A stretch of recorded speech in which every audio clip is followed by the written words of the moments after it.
you go to the economic development chapter and it shows the industries of employment within the village, you can see how we now have more hospitality, real estate, food and beverage people working in that industry than we did 15 years ago. Yeah. Which kind of, when you look at the tourism numbers for the county, oh, okay, I kind of see why that's the way it is. Yeah, I was just wondering where, like, So this is a hole punch version. Gotcha. We'll work on another hole punch version for you. So do you want us to remove it first? Are you I ready? think it's time. yes, it is time, so, let's go ahead and call this meeting to order. On the record. All right. I Pledge allegiance to the flag of the United States of America, to the republic for which it stands, one nation, under God, indivisible, with liberty and justice for all. All right. You may have to sit over here. Make it a roll call, please. Do I, Bubba, Present. Okay. Bruce, Present. Jackie, Present. Robin, Yes. oh, he's present, and John. John. John. See, spell your last name? C. Carmack, C-A-R-M-A-C-K. Alternate, right? Right. Good job, John. All right, and then we have Jake, others. And if everybody could just give names real quick. Sunshine Dyson. Sunshine, Attila Baladi. did you get that? Attila. What's that, spell your last name, Marcus Attila? B as a boy, A-L-I-T-Y. Okay. And, Yeah. good. Santos.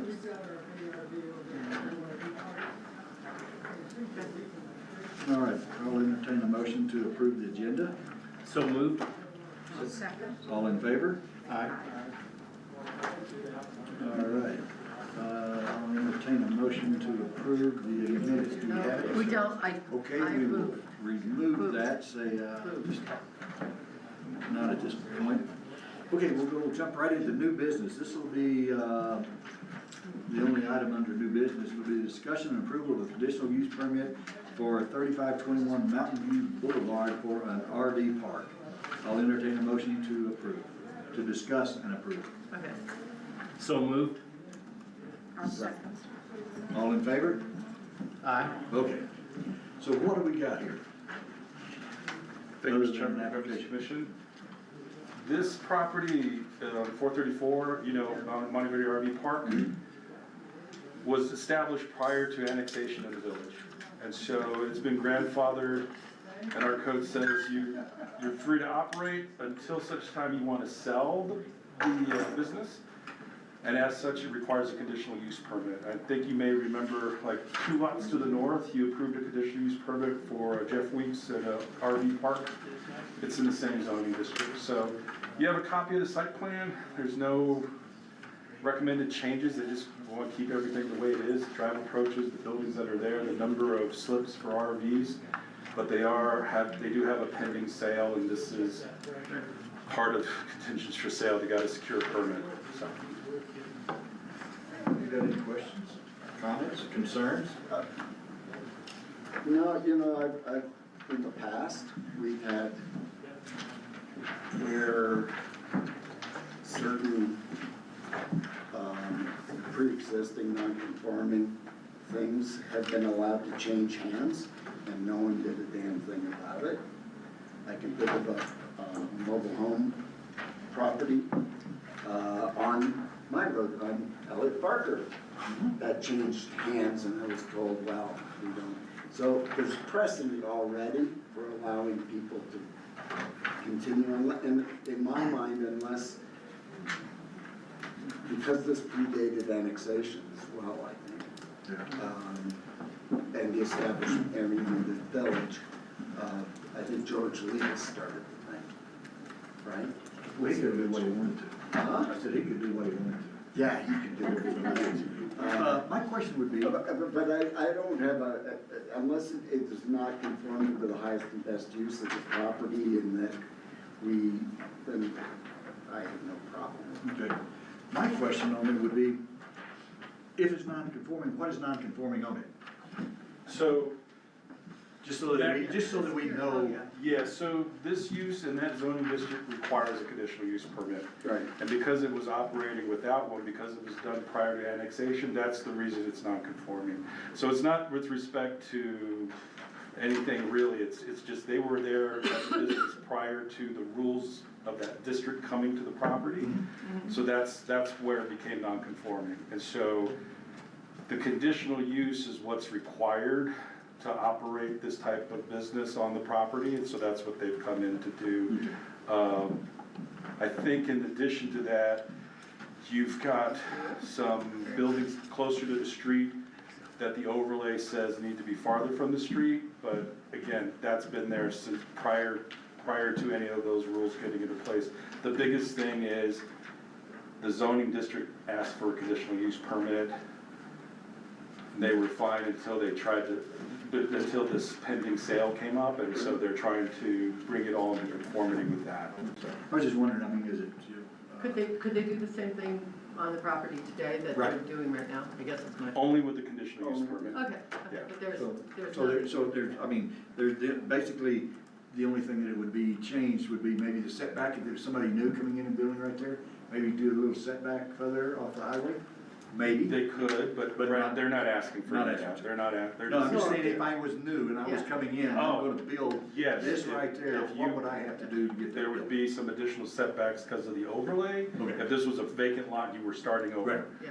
you would have to comply with that. So is it okay with the fire department? I mean, Yeah. so all those kinds of conditions are not non-conform, I mean, Those are fine. they're fine. Those are And I think fine. those are the concerns that I have. There's two approaches you can get in and out of the property. Right. There's enough radius in the back for vehicles to get around. If you think about it, for the RVs to make the turn too. So all those other elements are fine. It's just there's a potential to sell the property, and our code requires that you now have to bring in compliance. But it's important that these are triggered Yes. when on a sale, and that we need to be vigilant on that. And in my mind, the only other things is like, if something has been allowed to waste, kind of like Yeah. the next door neighbor down, Right. or it's a blight, or anything like that, or a hazard,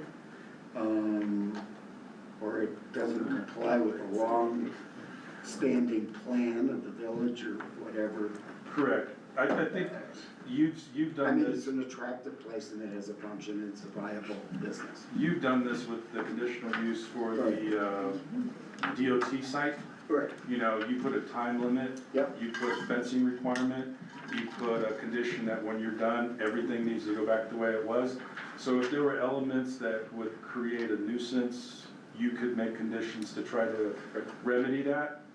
I don't see that in this application. It's really just So, taking it over. so the applicant was to purchase and then Wants resell, to and, purchase. yeah, in a period of time, this would come before us again.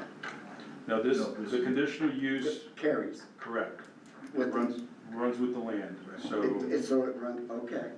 so now, as a conditional use, if they want to change something, Then- they got to come back and amend that site plan. Okay. But at the moment, they don't So want to the only change. reason we're doing this is because it was pre-village. Correct, correct. Okay, the only other thing that I can say on it, it says on the, conditional use application, it says Monte Vista RV Park. It's Monteverde. Oh, yeah, we've noted that too. Okay. I just wanna make sure that it gets changed so that we're not giving something in Yeah, so where, the action you take today would be forwarded to village council for final adoption as well. And so we can make sure whatever other corrections on the application are made are done. so we can Prior to- approve it, subject to changing the name, to getting the name correct. Yes, sir, you Okay, can do I that. just wanna be, you know, cause, anybody else, any other questions? I have just one cleanup, and I don't have the application. Is the current landowner making the application or the buyer making the application? I can't read it, it's Angel Hospitality It's the buyer. LLC. It's the buyer. So it's a buyer. Oh, Okay. And obviously, I understand that they wanna make sure that this is gonna go through before they complete the purchase. Correct. I just wanna make sure that our process was fine with giving a conditional land use permit to somebody that doesn't own the property yet. That we're okay there. That was my- And the current owner has given permission for them to make the application. Okay. Okay, so we have that documented somewhere. Yeah. 'Cause I've talked to the current owner, their broker's here as Yeah, well. I'm his So, broker. yeah, no one's trying to, hey, let me, no, yeah, that's, Alright. so long as there's consent to Yep. make the application and move forward, that I think is all in order. Okay, I'll entertain a motion to approve. Second. All in favor, say aye. Aye. Who's second, Robin? Robin. Who still needs a hole punch version of the? Okay, we'll work fast to get there. Okay, so we're gonna slip right into some old business, discussion and approval of the 2026 Angel Fire Comprehensive Plan update. I'll entertain a motion to discuss. So moved. Second? Second. Perfect. So we'll open this up for discussion now. Everybody did just get a revised copy. So, maybe we wanna, we'll see how that works out. Santos is gonna explain the whys and ifs and ands to us. But does anybody have anything that they wanted to bring out? I know we all had sections to read. And then I just asked one question. Who actually read the whole entire package? You did. So I'm the only one. Well, That's I why get- you're the chair. I get my You star. did. You That's get the it. star today. All right, so, in your sections that y'all were assigned to, and I can't remember how everybody I was read them. assigned, but you had, let's just start off with, who had lodger's tax? Mr. I Chairman, real quick before we go, I want to introduce the chair, the co-chair of the Comprehensive Plan Committee, Mr. Matil Gatley. So we actually have been meeting like twice within 2 weeks to go over some of these updates. Everything that's been, from your June 4th meeting to today, has been listed in purple. So all the things that you see, some of the revisions was in formatting. If you remember your June 4th version, all the goals and objectives were at the end of the chapter. They've been moved up to each individual section that they apply to, so it's a better read. We've got more information on watershed quality. We took the storm water management language and moved it to the streets section, where it was in the watershed quality before. We've added a community character section in the quality of life that talks about the architectural standards within the village and the overlay on 434 and 64. There's an addition, Mr. Chairman, you may remember this. Remember when the pumper tender went out like 5 years ago and there was concerns about getting a new pumper tender and what that would do to our ISO rating, and we were able to get a replacement one? If you read through a lot of the goals and objectives of the fire department, it seems to imply that we want to improve our ISO rating, but we never didn't really say that. So conversation with the chief, hey, within, by 2032, we want to bring our ISO rating to a 4, which kind of lines up with all the activities that Public Works is doing to upgrade the water mains, add new hydrants, make sure we've got a number of FTEs and EMS people on staff to maintain ISO rating that's favorable. So that's been added. And what else? Since Sunday. A lot. Well, it is a lot. Yeah. Are these Really quickly, replacing, I'm sorry? are these replacing Correct, in here? correct. So we gotta take them up. put 'em- Yes, it would be a whole lot easier. The last thing is on the tourism section, the references to Mountain View Plaza and event space were pulled out to be a separate goal, standalone. It doesn't really interrupt the flow with all the other goals and objectives that were listed by the Lodgers Tax Committee, but it does take that out and allows us to add some more conversation about the public amenities that could go with that space. And there was a conversation that started about, a park facility, moving the dog park over there, just different access to the trail. and we wanted to make that a separate piece, standalone with all the other tourism, bullet points. So, those are the highlights. Everything in purple is a change from your June the 4th, review.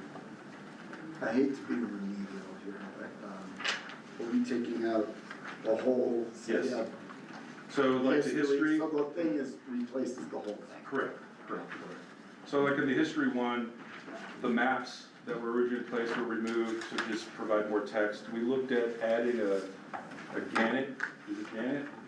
Gantt. A Gantt chart that gave the timeline of the village. It didn't fit.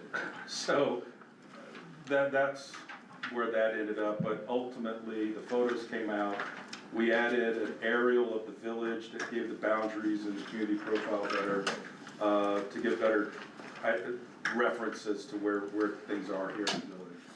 So that community profile, all those charts are gone. Are they somewhere No, the else? community profile is still in, it's just, nothing was changed on that Oh. chapter. Oh, okay, okay. That chapter, Character was what he was yeah. referencing.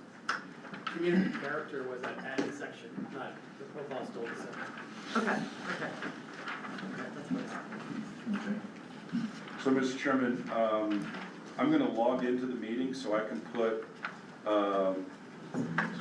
the document up on the screen, and whatever comments folks have, I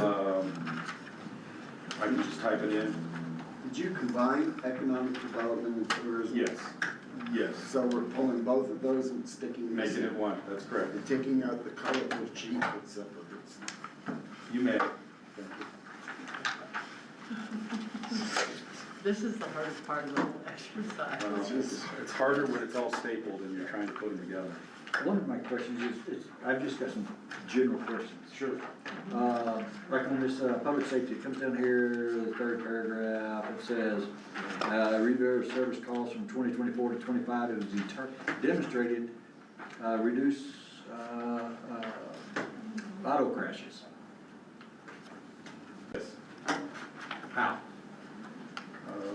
The police chief feels that having more presence out and actually people on patrols was able to reduce speed, therefore reducing traffic and accidents and other occurrences on the roads.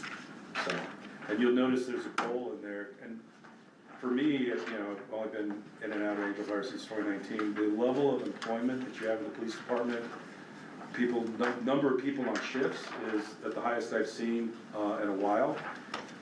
There's a goal to try to keep that as a goal of at least 6 full-time employees, so that you get that rotation in on shifts to have a presence and be active and visible in the community. Okay, that was just a question, I don't see how somebody could, come up with that, but anyway, Executive summaries, friends. moving right on down. Hey, It is. All right, I think I'm, sorry, Mr. Chairman. No worries.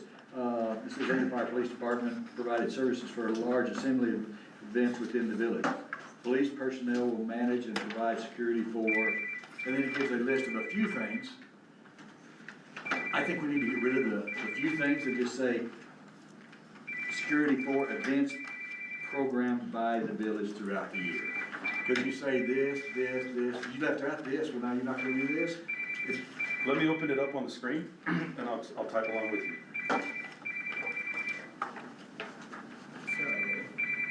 I mean, that's just my opinion. Opinions are like belly buttons, everybody's got one. Some are cuter than others. Yep, some are innies and some are outies. Okay, so you had pointed out,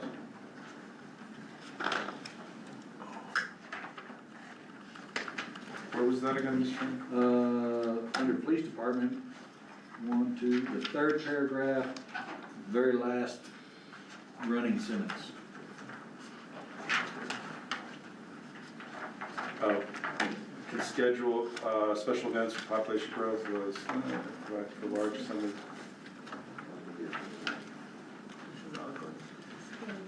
So, be specific? Is that, Right, because you left some stuff out. We didn't identify everything, so why not just say events put on by the village? And then you're covered 100%. You don't have to go back and change anything. It's just. Or events supported by the village, maybe. Yeah, however we wanna do that. In case they supported something that wasn't all village. That would be my thought. Like I said, I had nothing better to do. Dan, You know, And then,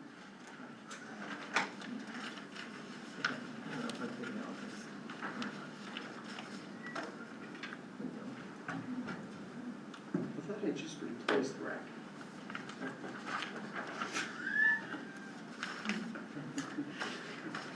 so we're obviously starting a quality of life chapter. I'm killing trees over here. Like I haven't trained a version yet. a spatial. I will say Councilman Howe did go through and gave me edits as well. yeah, good. I've incorporated that into your purple version copy. So we're on the police department narrative. Did you have any questions about the goals and the strategies? I think one of the biggest takeaways I got from the police department, and to some extent the fire department, is dispatch services. I'm trying to find that one. Trying to get that uniform and looking at investing that type of service within the village, so it's not contracted out, and it's something that could be programmed within their space. In addition, as you may not be aware, but the police department is responsible for animal services in the village. So stray dogs, there's no place to take them, we don't have a kennel, and so there's no staffing for it, but it comes under their purview in the code. So part of their ask is to really give them a building that has the functionality for all the things that they're supposed to manage under code. And I think if you look at the fire department comments, there's some spillover with concerns about dispatch. If we just had dispatch here, I that agree on would be a that. bigger goal. I mean, dispatch is being, we tried, multiple places, and right now, I mean, there's places I can't even hear the fire radio. And I know half the time, fire is on police, because, yeah. I know that there have been some enhancements that the fire department and the police department made with respect to towers, trying to get Yeah. repeaters and things of that nature. But you'll notice in both sections, there's a overriding, hey, if we had our own dispatch, that would be great. Yeah. So, Well, at least they know where we are. yeah. The only thing I've heard on dispatch, because I've looked into that quite a bit, they call it a PSAP, I think. And that is something that's generated by, I guess, FCC, the state of New Mexico, and they have no more. So I don't know how Angel Fire would get that PSAP. Mm. That's my understanding of that. They don't wanna generate anymore, because guess what, they gotta fund them. They don't wanna fund them. So we went from basically analog to pretty much digital now. Mhm. Good things, bad things, you know. Yeah, I don't know what to say there. You know, smoke signals with a blanket may be the best thing to ever have. I think if you get the mirror reflectors Yeah, on the mountain. it's up here. So, it's not in the comprehensive plan, but for those of you that weren't at the council meeting most recently, Chief Hogriff and Kurt Epler have been working with State Forestry most recently. It looks like there's an appetite to put a tower next to the water tank at the Aspens. We had been getting a bid to do that, and the bid came in way over our budget. But what it looks like is State Forestry may be interested in putting their equipment on there if we'll allow them access to the dirt. And since we have power and internet and everything there, that's what we're aiming at, because it would allow us to get much higher, much more repeatable radio service for fire, for police, also for public works. And on that west ridge, it may allow some radio service through Taos Canyon as well. Is that at the same place where there's already existing towers up there? I believe so, yeah, they're talking about Did we run retrofitting and putting into a them. whole view corridor issue with that, like the people across the valley were concerned last time we We put talked that. about it, but they were putting it, the way they were doing it, you wouldn't even be able to see it, basically. Yeah, I've always thought that's kind of a. But, cause I've been up there and surveyed that thing for another company that was doing something up there. And if that gets us radio communication down there, that's awesome, because down past us, my house and all that, you lose it in spots. I mean, there's nothing. It was also a confluence of events.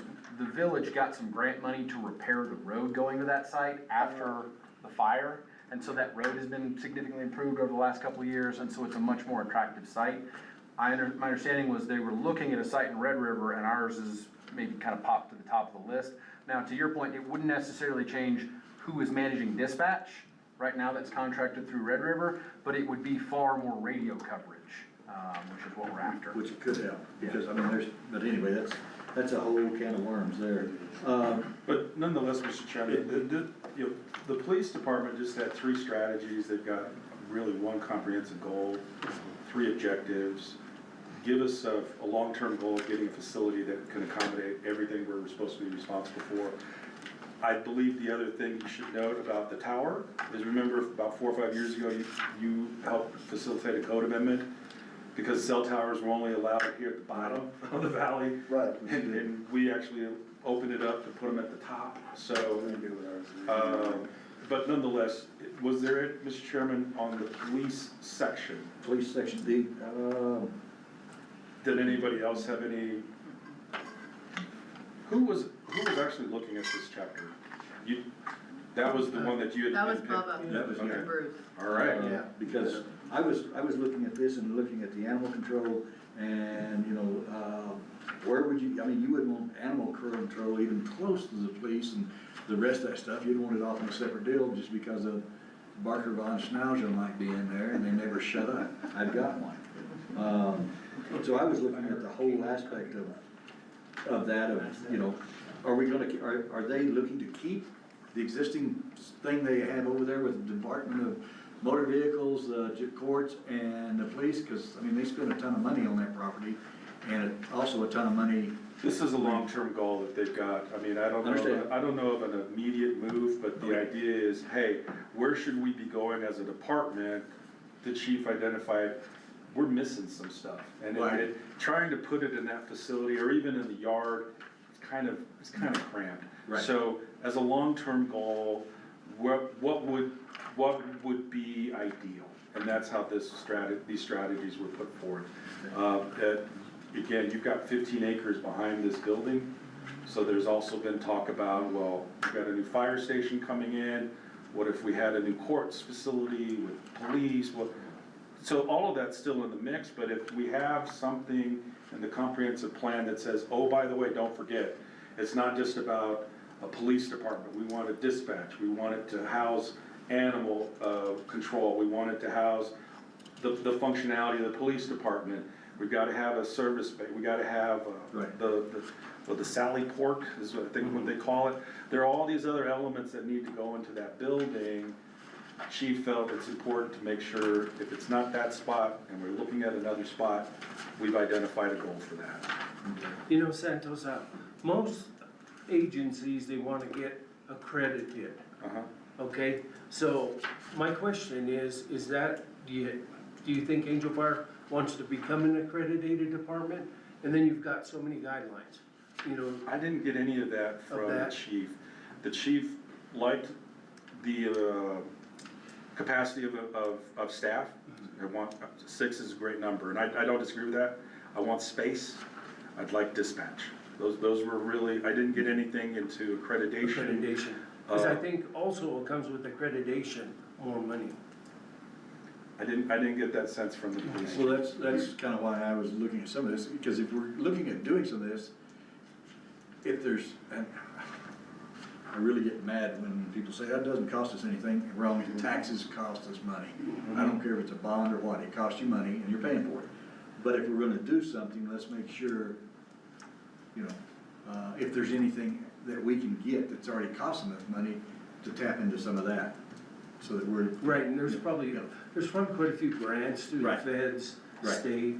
I can ask, chief. Yeah, if why that don't you was- look at that, because If I that's a think, goal Right, or, that's or part of not, but I didn't get that sense from my conversations with them, so.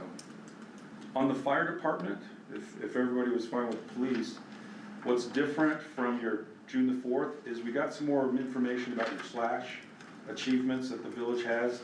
I think some of you may remember the pile from 2002, or whenever it started, is gone. So Captain Roma was able to give us some of the stats from 24 and 25 that we incorporated to give an idea of just how much work the village has taken to address that issue. He actually had photos of the before and the after that you can barely see the transfer station in 24, and 25 you can actually see all 3 garage doors.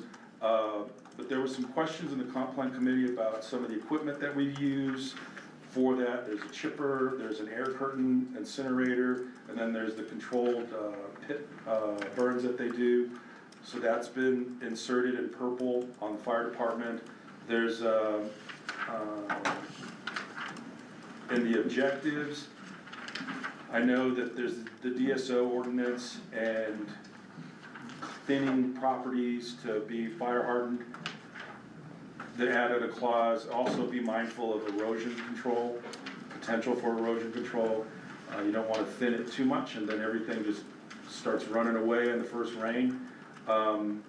With respect to the strategies, the only thing added was a 5-year goal to get us from a 5 to a 4 in our ISO rating on the fire department section. So you got some more information on slash.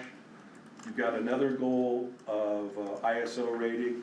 And talking to the chief this morning, I think there's just an ongoing goal that fire department wants to manage is always enhance our ISO rating.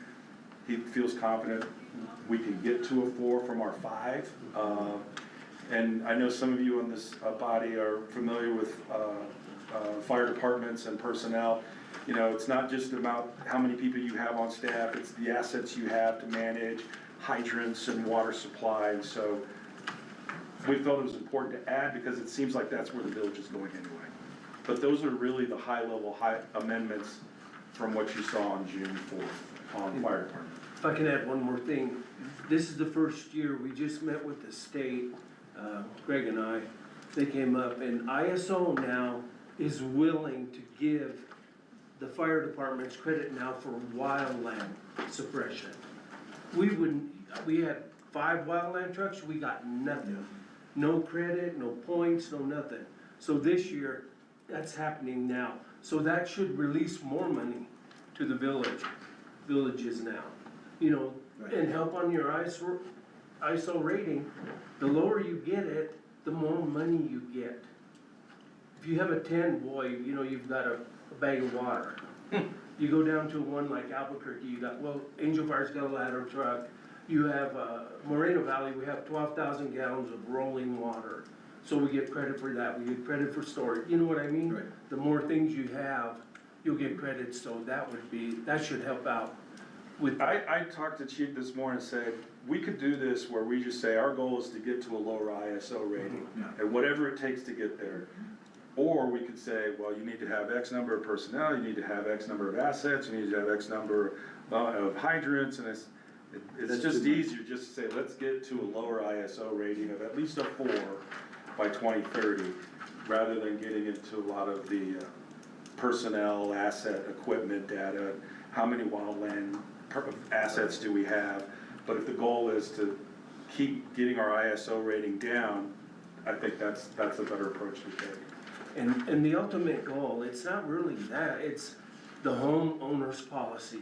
To reduce the amount of insurance the public has to pay. They're happy, we're happy, that's how it works. Did we miss anything? No, I think all the stuff under the ISO is all the actions, it's fire department policy, it's their own procedural manuals, how to get to that stuff. So I think the big goal is lower ISO, which Where's the item? lower insurance, more money, all the other things that come with that. Yeah. One of the things that was debated at the last council meeting or brought up in the budget planning is right now, you know, this is our first year moving the pine needles out of solid waste and under the slash, and that's gone very well. We're burning. One of the things that council's starting to debate is we charge to take those pine needles right now.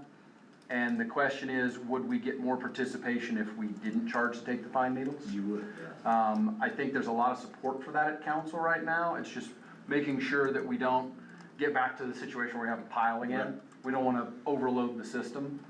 because I have actually seen, because they don't wanna pay for it, Yep, they dump. yep, And I've actually seen it, I've actually taken, pictures of the vehicles and the dump trailers dumping on triangles that are unoccupied, Yeah. no structures or Yeah. anything. yeah. I've seen that too. Stre- Or wherever. Stretching that goal a little, and this is way down the road, but if we could get to where we weren't charging for pine needles and slash, that would be great. There's also the possibility that we could start to open that program out to some of our near neighbors. And That, hey, just because the Aspens is, or, you know, the lodge is right outside of town, they're thinning, that material's gotta go somewhere. If we're already burning, piling another 20 cubic yards on top of that is not gonna add much cost. plus it's So- gonna enhance for us if we get a fire. Correct. Because they're working towards it. So I think, anything, and this is, you know, I may be biased on that since I've been there 22 years. Sure, I think anything we can do to make and get people to actually I agree.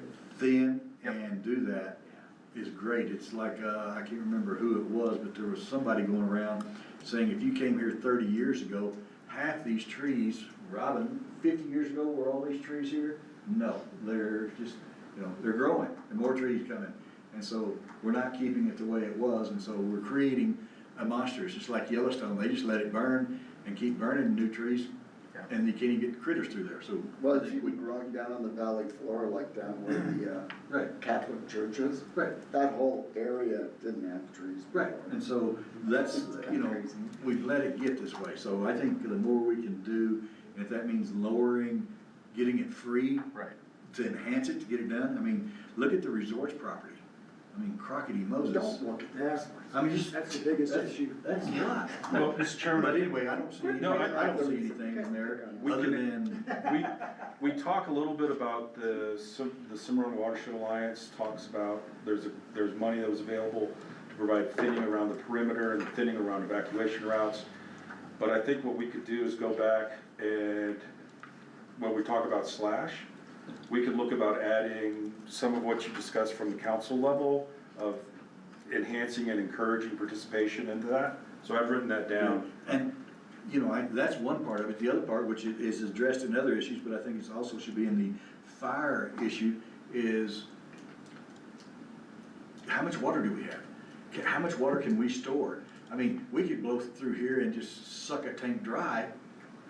Save that question when we get to public utilities. Well, I think it should be part in fire too. What we can do is Well, we there's can lots. do a reference in the fire department to say, see public utilities, because there's a lot that's happened in the water department over the last year and a half. That we've tried to capture all those achievements. Right. But you're right, what I'll do is I've got another note to reference, water availability. Because if you ain't got wet stuff, you can't put it on the red stuff.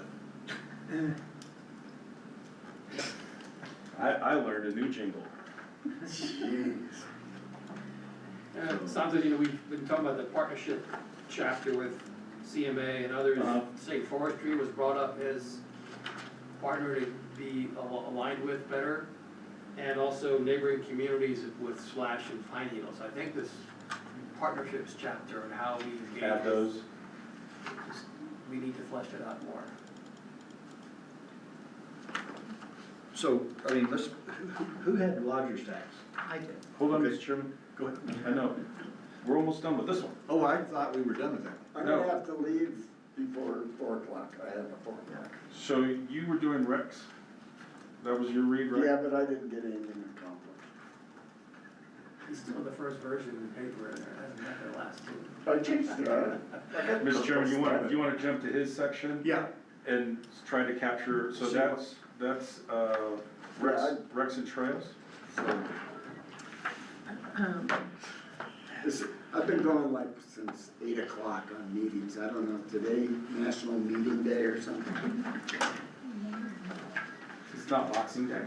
It's not like, that's after Christmas, man.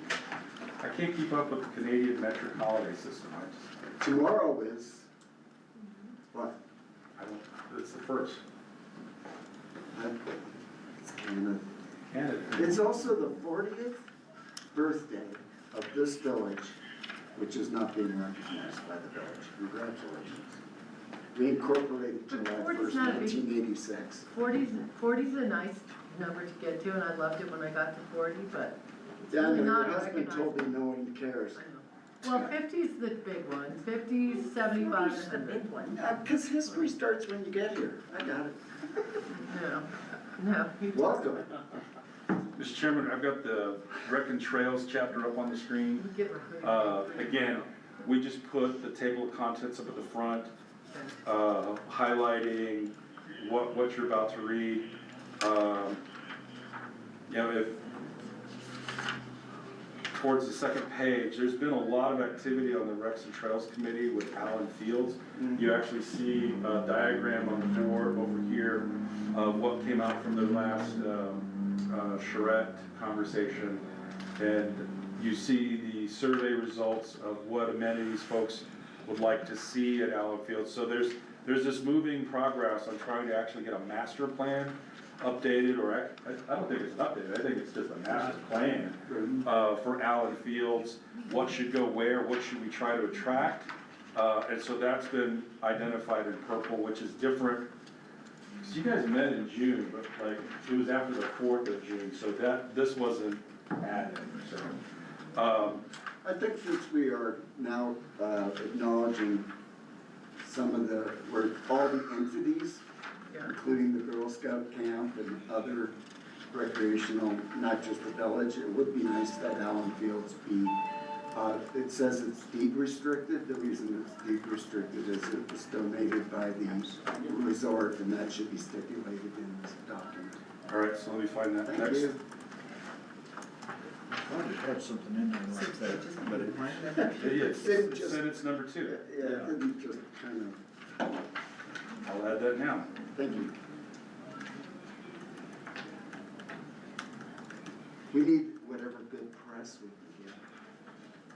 The evil empire on the hill.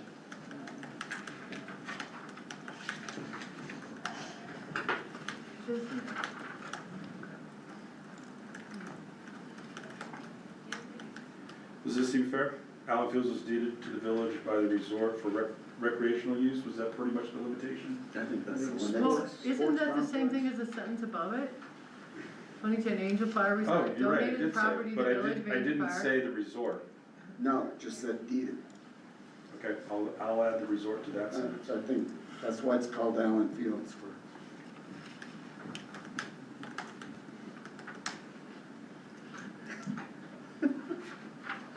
Oh, I see what you were, I mean, we get enough crap.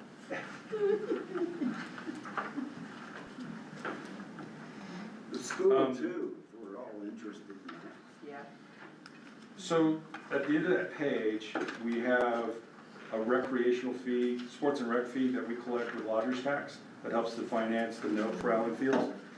And the biggest part of this added is with the new software system where we're able to collect from the short-term rentals, we actually have a better collection rate now than we've had in the past I bet. for this fund. And so that's why I highlighted this. The last column is the 2026 numbers, but that's not for the full year. That's only from July 1st to March 31st. But you'll see from 2023, there's a trend upward on the amount of fees collected to help finance Allen Fields. Do you think that's fees that were not previously collected? I do. That's the difference? Yeah, I It's do. not a delta I think there were, visitation, it's just. No, I just don't think it was I being think there collected. was a ton of people, and you know one as well as I do. Having been in the that property management business here since '78, I think that's probably true. You know a lot of them that haven't been, Do you think? you know. So what you had mentioned earlier, Commissioner, is about this is the first time that you actually see recreational amenities across the board, regardless if it's village recreation. We've got the Girl Scouts, we've got the resort. Right. So in this chapter, the next section is the community center, which is the other public venue that we have that the village maintains, and what that service provides. The new plaza behind Village Hall. How come that's not mentioned in the disposition of the community center in terms of long-range planning? Because I keep hearing Mr. Weir saying we should sell that sucker.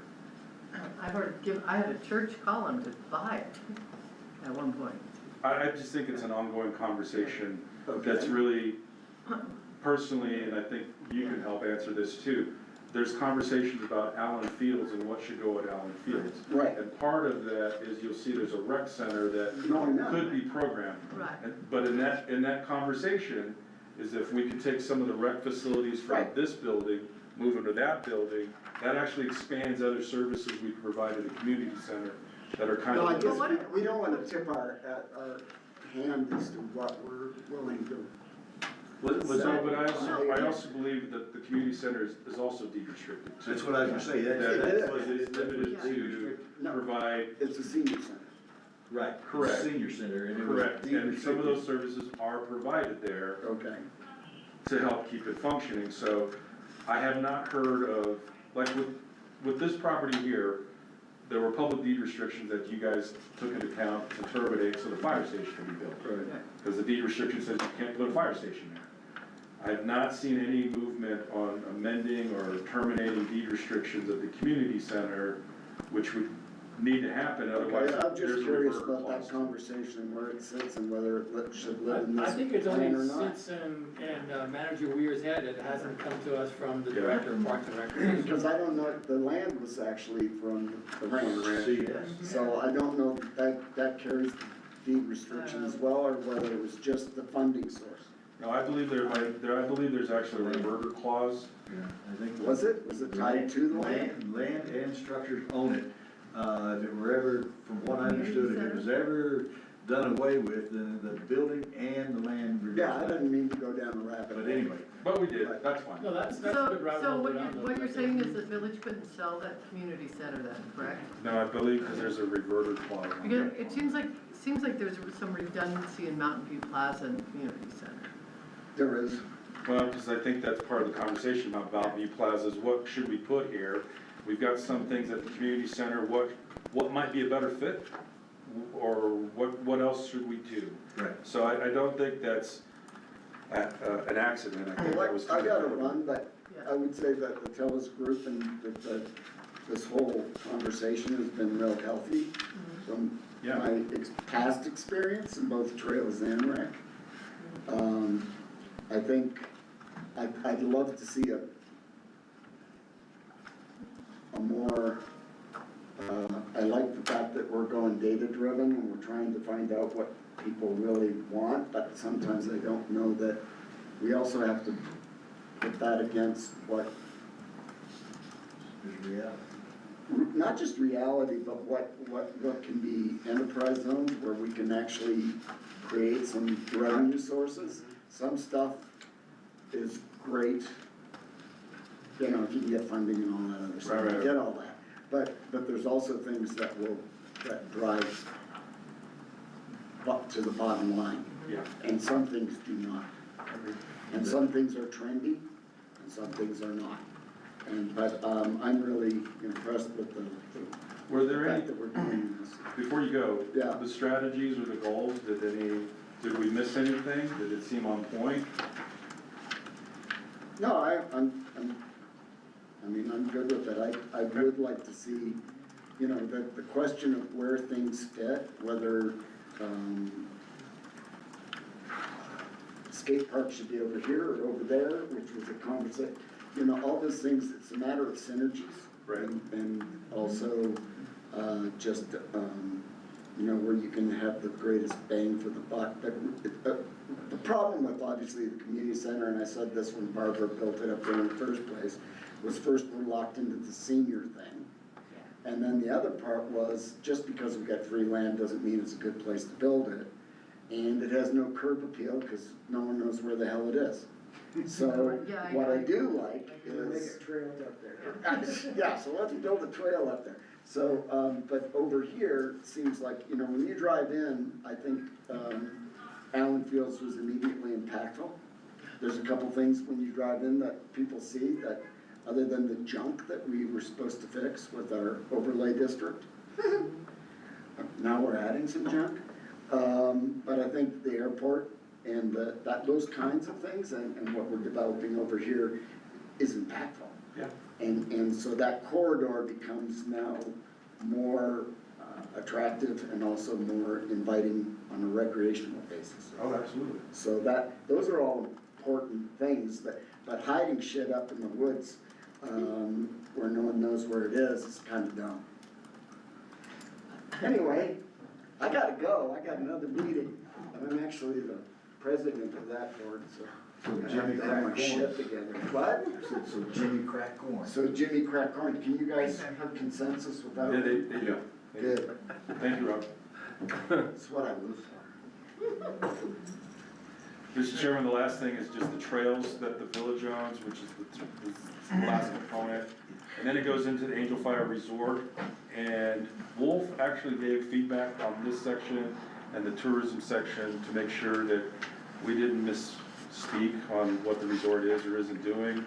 So everything you see here about the improvements that they're doing on the mountain for skiing, for biking, what they're doing at the lake, the trails, this is from his edits. Okay. So, we were able to add photos to it. I know there's still ongoing conversations on the Rec Trails Committee about a map. It would be great to have a map in here of what does the network look like, which one are village, which one are resort. I also know that there are some trails that neither manage, and it's like, why is that even on the map? So I just don't think it's been finalized, or where, I don't even know where that map is Okay. with respect, so That's that's why I why was it's gonna not ask, do we added. have anything that, because reading through I haven't read the updated one, but reading through the old one, it was like, there's trails out there, it's not my trail, it's not your trail. Well, it's Bobcat and Solar Loop. Those are Just two two? that are confusing as far as who owns it and who's maintaining it. Yeah. So, A map would be great. exactly, and then, then we can actually do Because the that. village only has two trails pretty much, Sendora de Sol and Frank Young Yeah. Extension. That's pretty much it. Everybody else is resort. Yeah, that's correct. Okay. So the objectives, I think the only thing that may have been added, or this may be in your June 4th, is to update the 2006 Village Trails Plan. There is a plan out there, needs to be updated, kind of like the comp plan. The other thing you'll notice in the strategies is where originally we said design, develop, design and construct, either extensions or new, whatever is, if feasible. We've added that to a number of the strategies. We've created a new one, 1.9, trail amenities that are on the side to keep them kind of interactive along village trails. Goal 2, we talked about, well, we were just talking about trails and the resort and village relationship between those. Strategy 2.2, what trails could do, are eligible for hard surface or adaptive use. We changed out the naming of the school. And strategy 3, added explicit language for keep working towards the goals that are identified in the master plan for Allen Field. We've got to be able to implement those. Goal 4, prioritizing Allen Fields and the idea of what should go where. And you've got 75 acres here that we're trying to program with the plan. Let's keep that higher on the list. And I believe strategy 4.3, that's new, just annually, let's look at what we've got in our inventory and our assets and make sure everything is healthy and up to par.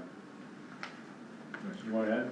Just mostly on a risk management liability perspective. Our Trails Committee did create a trails assessment form that we would hope that the village and also resort would use every year to check for erosion, damage, gopher holes, whatever it might be that could be a liability for us. So we think the maintenance department should be taking care of that, but all we did is forward it to that, to the Parks and Rec director. And that makes a lot of sense. Ongoing evaluation for risk management. Mr. Chairman, do you want to skip back Yeah, to let's fire? get back to where we were on this.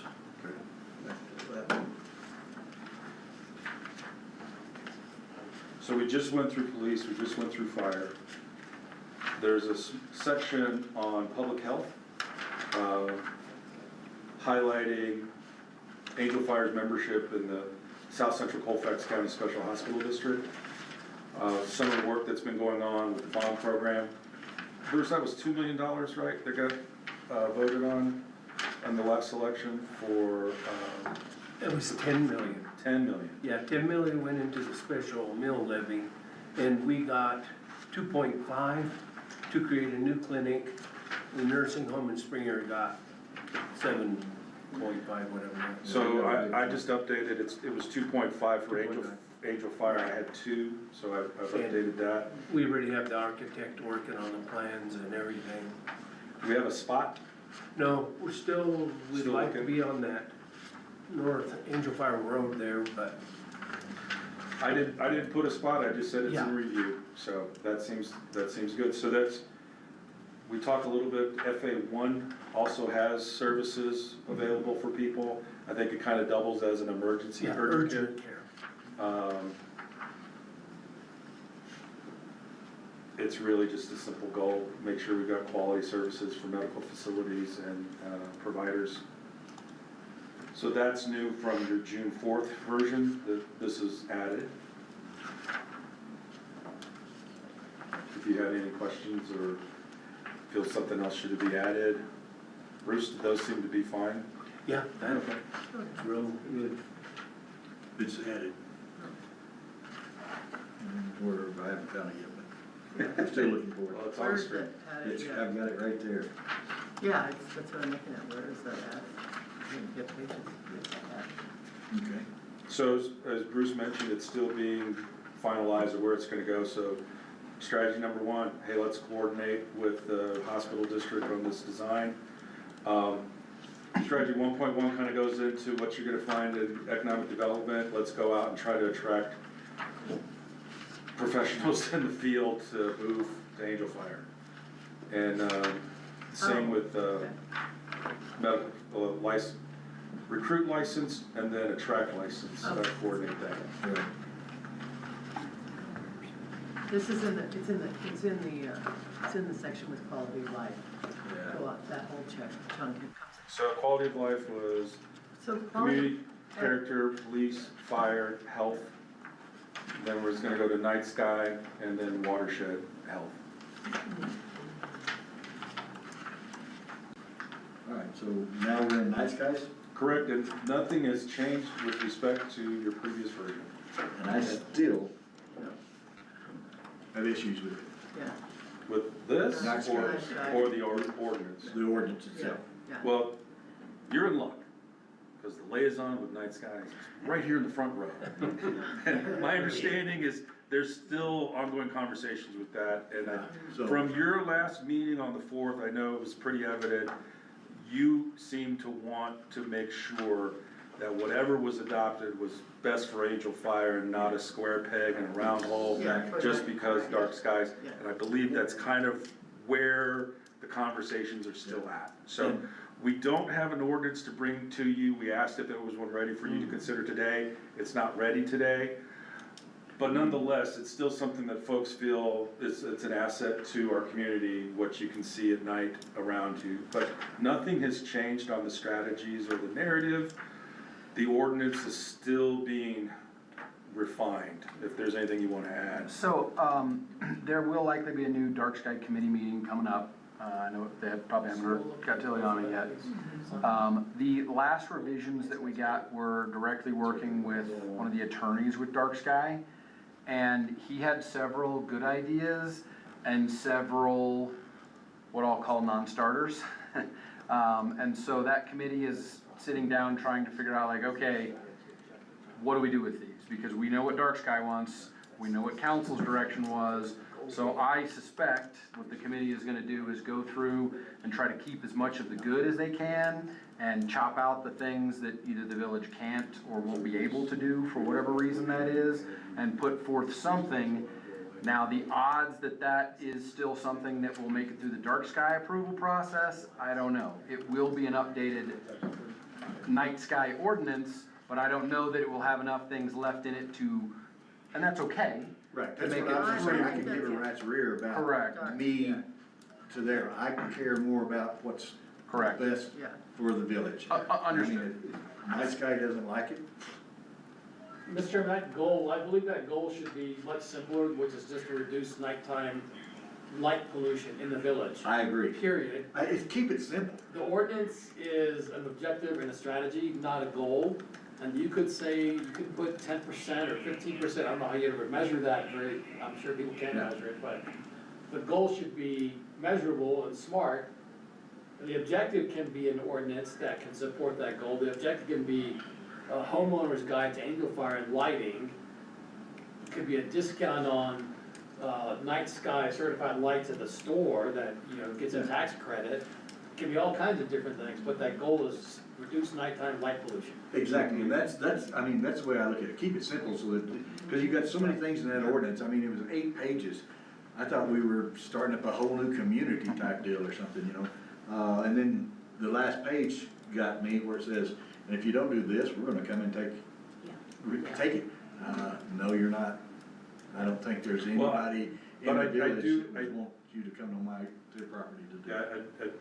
sorry, Mr. Chair, didn't cut you off, but I do feel those sentiments is what they're also trying to integrate, is what you just heard from the council, Right. Pro Tem, is that they, again, for me, it's square peg, round hole was Good. Everybody wanted to walk away from that, and it sounds like that's exactly what they're trying to avoid, and just make sure it's, what works for Angel Fire is best for Angel Fire. Exactly, and that's what because I sit there and who, what, where, when, how are you gonna do this, where are you gonna get light meters, and it's just getting too convoluted, and let's keep it simple, respect your neighbors, Yeah.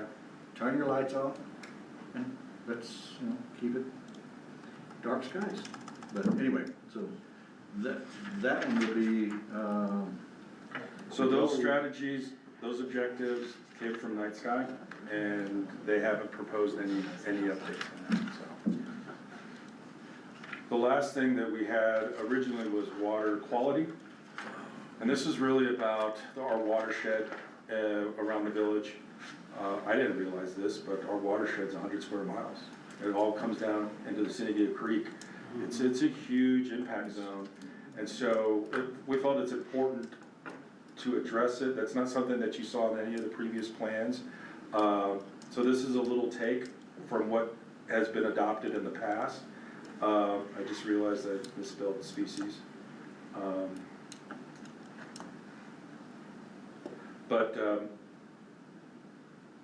The flood zone within Angel Fire is really limited to the Synagio Creek coming through the village. It doesn't really impact or spread out beyond that. There are a lot of other tributaries that feed into it. And in this update, there's also, what are the benefits of that are provided by these wetlands? And it's not just diversity and species habitat, there's a lot that goes into this that have been mentioned here in this version. It talks about the funding that was secured, $100,000 with the, which group? Conservation Committee. Yeah, but they secured the money, we highlighted their committee. It was state Yeah. money. So this volunteer group, nonprofit, was created. We highlighted the amount of work they did just in the last year, that's in purple. I didn't realize they put 10 tons of rock in some of the tributaries coming down from the resort to the pond here at 434 and North Angel Fire Road. A lot of bank stabilization was going on. They're also using a qualified herbicide to remove some of the invasive planting that's along within the Synagio Creek, just to make the habitat better. They added some rock dams. There's some beaver dams that got rebuilt, and that's really done to help the health of the watershed. And so they did recommend some additional objectives. And they also added more text on their strategies. But again, this is not something you're gonna see in the previous comp plans that the village had. But as far as quality of life, it's not just first responders, it's just where we live. And so we felt it was important to add at least a section in this chapter to discuss it. Would this be an area where you could come in, because I know it was a big deal in Colorado for years, and they really got a big handle on getting rid of invasive species, like throughout areas and cities, like, you know, your thistle and your, whatever they, butter and eggs, and all those that become invasive, and they take over places. Is there anywhere where that's been included to not only just hit the streams and the creeks, but include the entire village, like education right off the bat about invasive species? Because we tend to get overgrown in a lot of places, you know, and all through and in conjunction, I would think, with the resort too. The language here is really around the watersheds, Yeah. but in the tributaries, it really doesn't go beyond that. But we can make sure we can add it. I know we've identified Canada thistle and bull thistles as concerns in the village. Invasive species do need Yeah, to be addressed. You know what, Rick? It's also thinning technique, so I know when you were if you're thinning in spruce fir zone too much, it's gonna fall like matchsticks. It's a different thinning technique than you do in Ponderosa.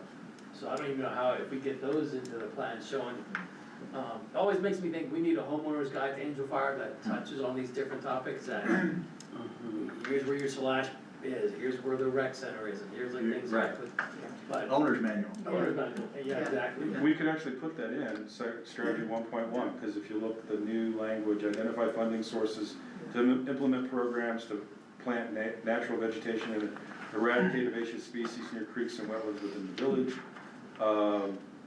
We could add a sentence or create another strategy below that to address, what about just village-wide? yeah. Because, I mean, there's one town in New Mexico that's actually, you are fined for thistle. Yeah. Well, in Colorado has an interesting. aggressive program, so to get rid of thistle. You know, they were out spraying, you know, everywhere, literally, you know, they would, and it wasn't just in private homes, it was all, you know. It was citywide. Yep, I'm gonna ask a dumb question. I didn't think there was anything you could spray on the thistle. I thought you had to pull it. Oh, no, there's ways. 40 or, let's see, it's either 40 or 60% vinegar will kill it in 24 hours. Okay. But it's gotta be that pure, Yeah, and everything around it. it'll too, kill right? everything. We I've had tried 2 it. days that we were pulling it. Yeah. 2 days we were pulling it, and It's bad. by the Olympic Park, that whole field is nothing but thistle. Yeah, I mean, yeah, it's taking Almost over every a one of the spot. greenfields is possible. It's all of this. But, so you gotta be careful where you use the It's nasty stuff. Yeah. The thistle and the vinegar. both, Yeah. because it will sterilize the land or the dirt. I added a fourth strategy, rather than kind of jamming it into that, is just create and implement education programs for all property owners to eradicate invasive species within the village. Yeah, that's good. The last thing, Mr. Chairman, on that chapter is at the very front of it is community character. And it talks about, I think this is an important highlight. A lot of the development of Angel Fire was done by the resort. And there was no zoning, because it was Colfax County, but you had these covenants for design, architectural materials, architectural designs, minimum size of home. The village has similar standards, but I don't believe they're as restrictive as you would in the HOA subdivisions, with the exception of the Mountain View Boulevard overlay. And so it talks about those standards, because there is discussion that was presented at council. The Mountain View Boulevard overlay district should probably we should probably have another look at that. What's working, what's not working, what can we do to really enhance the goals of what the original intent was? And so the strategies and the goals for this are just related to the overlay, with the exception of strategy 1.2, let's also look at our overall zoning ordinance to see if there's any other things that need to be amended. But that's been added at the beginning of that. I didn't feel it was appropriate. That which probably, let's just get this started. Let's acknowledge what's been here since 1966 and kind of where we are in 2026. I agree. Because of, yeah. Okay. Mr. Chairman, where do you want to go next? Who has what?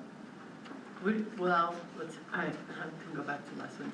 So we've done public safety, right? Parks and trails. We have airport, roads, transportation, and tourism, and housing. So do you want to do the transportation as roads, public transit, and air? We can do that. Or we could do lodging is actually economic development and tourism. That's now one big chapter. So which one do you want to go to next? Let's go to, Transportation. yeah, All right, so we're going to, again, this is an overarching transportation. It's including roads. That is now, we took, the section we just looked at of watershed health had language about stormwater management, and how it impacts the watershed. We've taken those elements and brought them to the streets section, where that's, I think, a lot of the conversation is driven now with the village and public works, our encroachment permit policy, when are people putting in culverts, are these the right size culverts, the impact of culverts, or the wrong culverts, and what that does for maintenance, what that does to people downstream, access to their property, so that's why that was moved up. So you'll notice in purple in the first paragraph, exactly what I just mentioned and why it was put up here in the front.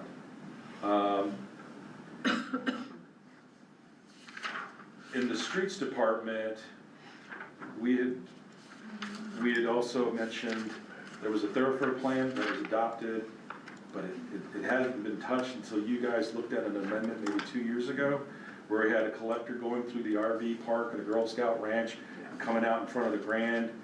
There was another one that came around through the county to tie into Horseshoe Bend. I don't remember really how, but you guys were like, that doesn't make sense, and let's update it. And in fact, the Infrastructure and Roads Committee is looking at to see what other amendments needed to be made for where other collectors should be promoted or designed, rather than just leaving what was adopted 2.5 years ago and just come back in 20 years. So they've brought that into their purview as well. okay. This whole section on stormwater,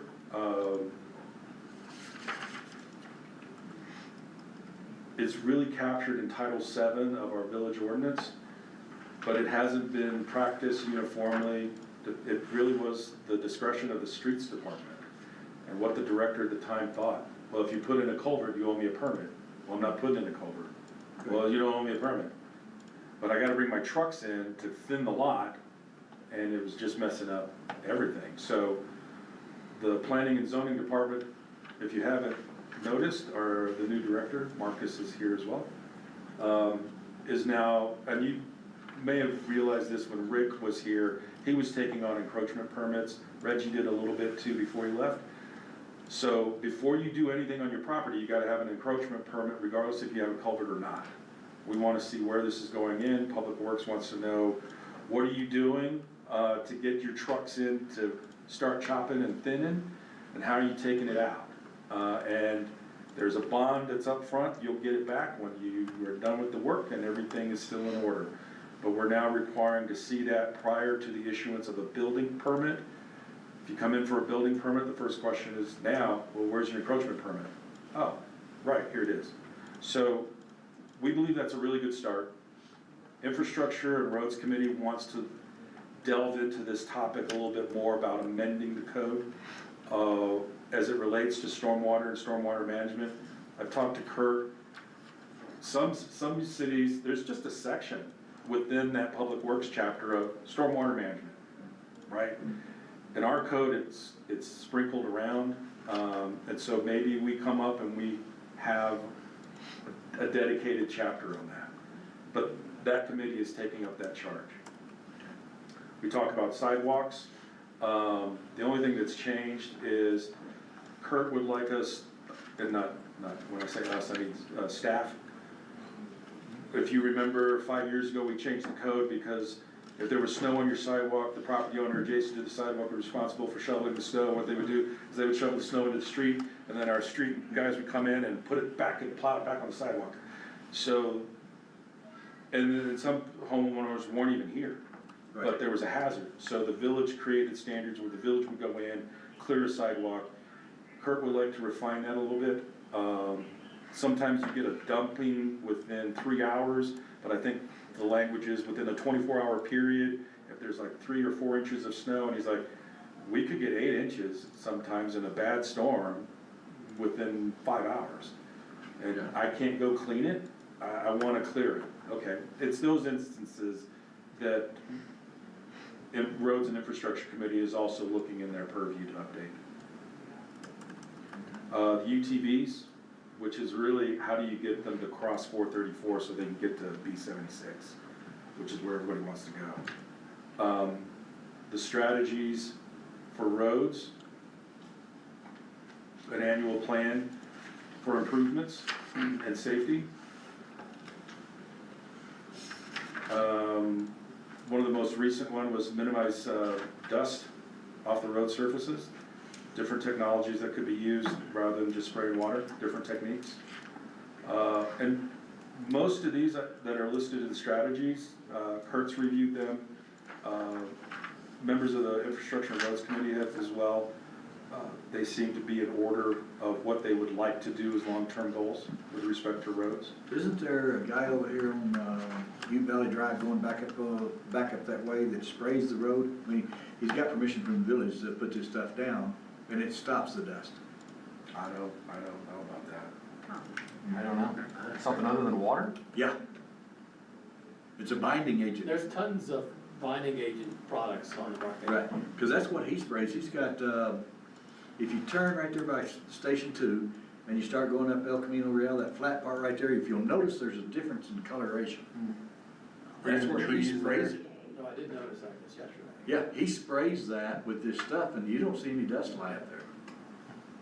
There's some resin-based products in the market that are fine and safe for watersheds. There's also a lot of stuff that was all done on oil fields called road oil and other products that were pretty nasty, but there's a lot of environmentally good products. Right. Question is, will it bind that quartz together? Right, and that's what I don't know. And I don't know the answer to that, because I know it worked with limestone dust. I don't know how it works with this quartz dust, which is our problem, our concern.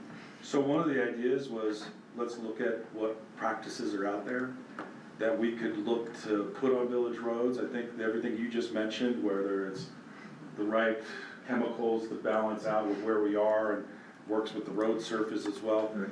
It seemed important to add, and so that's why it was, that's there. But that was not a change from June the 4th. There is discussion on if you're doing work that requires the road to be closed for construction of your lot and you need to store materials or you got vehicles staging in the road, Kurt would like to see in Title VII a management plan, traffic management plan that his office could have, or say, hey, you need 2 flag people instead of just 1 kind of stuff. But in addition to that, how do we alert the public, hey, if you're going up this road, that there's road construction going on. And so that's why these strategies are in there. It's not just road construction when repairs are being made, but also when there's construction on that road that's impacting traffic. Goal 3 is pretty simple. Ideally, when you rip up the road once to put in a water main, let's get all the other utility works we need to do and then patch it up. Public transportation, some of you maybe remember when the Blue Bus did provide service. Sorry. On that objective, when they do the roads, shouldn't there be a village person go out there and check it? There is, should be. Because 9 times out of 10, if you go in there and you cut this section here out, this has been compacted for 15 years, this, all of it was, but now you've got this. This is not going to be the same compaction ratio that is currently here or there, so you're always gonna have a pothole.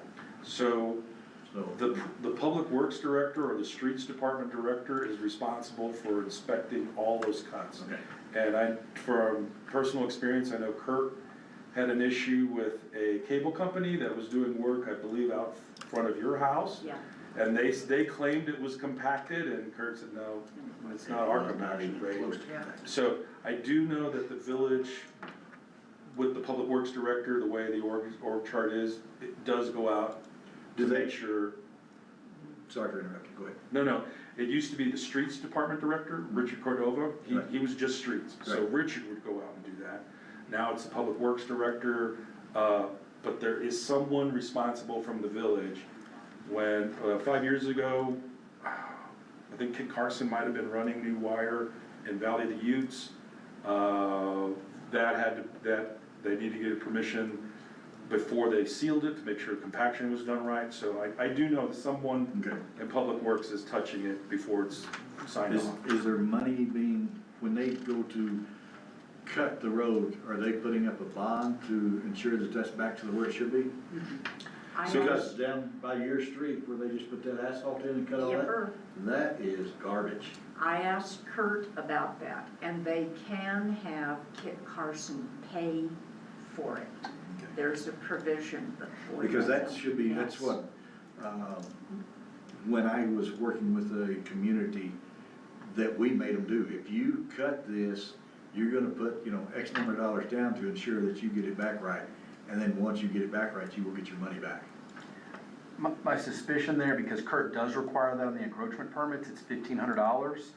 If I had to guess, the reason with Kit Carson, it may be because they're a public utility, you may be limited in what you can ask them for Could be. cash upfront. It's a great idea, I Yeah. think, doing it, but tripping over state law there may be the problem. Around 3,000 For a normal encroachment permit, it is. So the bond went up. Oh, I've seen the checks as I've been signing them for the refunds, so that's where I said, $1,500 So, bucks. but anyway, I just wanted to question that because, like I said, right down from your house, they did that asphalt patch and, Another thing that happens on those patches, and I've seen a couple myself, asphalt, they will only run a plant when it's 50 degrees or Right. above. so they use. You can't find asphalt anywhere. Then another thing is like Kit Carson, they really don't have anybody, they're linemen, Yeah. So they hire a subcontractor. Mhm. So now they get after them. You know how that goes. It just doesn't work. But what my understanding now is, and Kurt says, let me fix it. I'll bill you. We're perfectly happy with that. Okay. If Kurt's happy, I'm happy. Yeah, because that's, yeah, I agree with that. Overall, Mr. Chairman, though, I think to your question of the village engaged in those inspections, yes. Okay. Public transportation section was really talking about the blue bus, and that's really at a county level. For the blue bus to come to Angel Fire, is where this strategy is that, there is twofold. So we do know in the economic development chapter, there's a lot of people who work at Angel Fire but don't live in Angel Fire. There's a lot. So what if we looked at some type of shuttle transportation for folks to provide them to get to work rather than individual passenger vehicles coming in and out, in addition to the overall public having public transit to other destinations through the blue bus. So this was two-pronged, but it really came out once we saw the data on economic development of who's working and living here. A lot of people working here, but not a lot of people working and living here. Right. My question would be it's just like other buses in the entire US. They go through and they put all this public transportation in and you can pretty much look at it and see that the majority of it is not full. It's not being utilized to its capacity. Yep. So, I like it, but from what I've seen in other places, I mean, the resort has 5 buses. Yeah, but they don't take you to Tops. Yeah. right. Well, because they don't use them at all, right? Oh. Summer did. Fair point, yeah. But that's what I've seen. I mean, you look around public transportation, yeah, it sounds great, but old Jimmy coming up here being a carpenter, he's gonna go work on the roof. He gets a call to go to this other one, he gets a call to go to this one because that's the way they are. Well, How's it gonna work? I forgot to mention that besides the blue bus and looking at shuttles for people who work here, how to get back home, the airport, shuttle service from the airport. And that's a new element that we didn't have access as a management of the airport that's being transitioned now. So that's also something that's a strategy listed here as a third strategy in transportation, is that shuttle allowance for visitors, pilots, once they get to Angel Fire, how do they get to where they need to go? Are they gonna do a car rental out there? That's a good way to do it. Yeah, That's kind of open-ended. Public, for whatever reason that Private. hasn't worked. There are crew cars. You know, the village did a couple of Suburbans, so there are crew cars. So, but anyways, So it's just listed as kind of open-ended, that we should look at the airport and providing transportation. How you get there, it's, whether it's car rentals, whether it's ride shares, whatever it is, we didn't want to get pigeonholed, right, but we need to acknowledge it. yeah. Okay. Transportation goes through with actually pedestrian movements. So we talk about the crosswalks on 434, even though they're managed by the state, how do we make sure that they are safe? There's no lighting right now for well, maybe there is, but there's some annotated sound ones that you had mentioned. Yeah, hawk signals. There's some upgrades that could be looked at to really let people know, hey, you really need to stop. The snow removal on sidewalks to make sure people can get in and out in the winter. And just working together with the resort and DOT about extending our sidewalks that we do have and trying to get them, it's implied, but how do we get them to network with other places we want people to feel safe walking to? On goal 2, it still says Moreno Valley High Oh, School. thank you.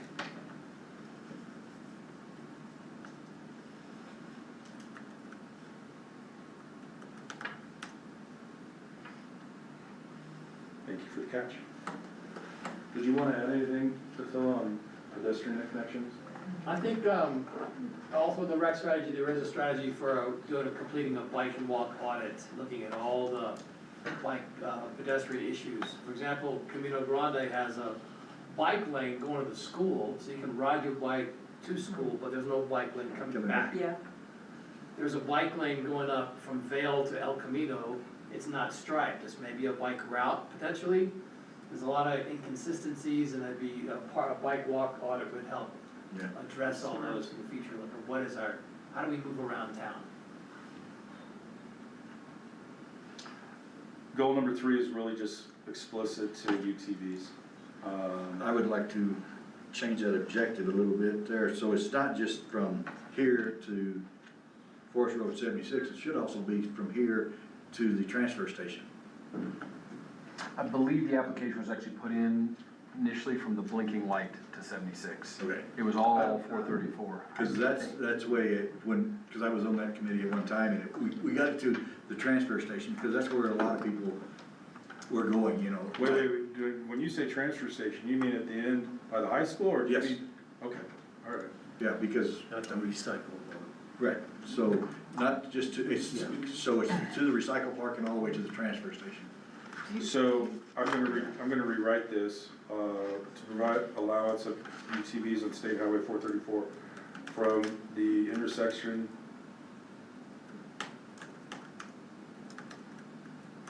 And I believe the traffic study that we paid for was lined up with those same Okay.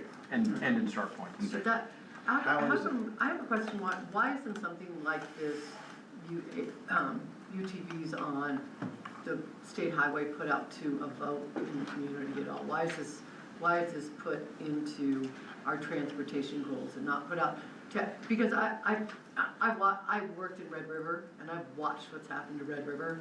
And once you open that floodgate with UTVs and you let them on your highways, I think it's a mess.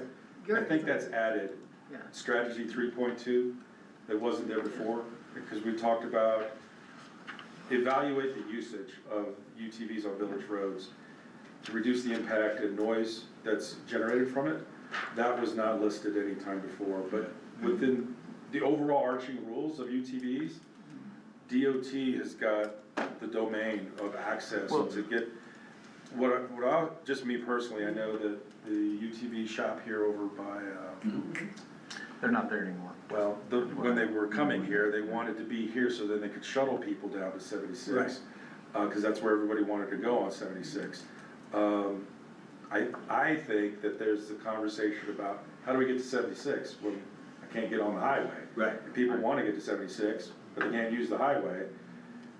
And the police chief has actually been engaged in a lot of those This conversations too. has been the problem, is right now, the UTVs are legal everywhere in the village of Bangor Fire except 434. Correct.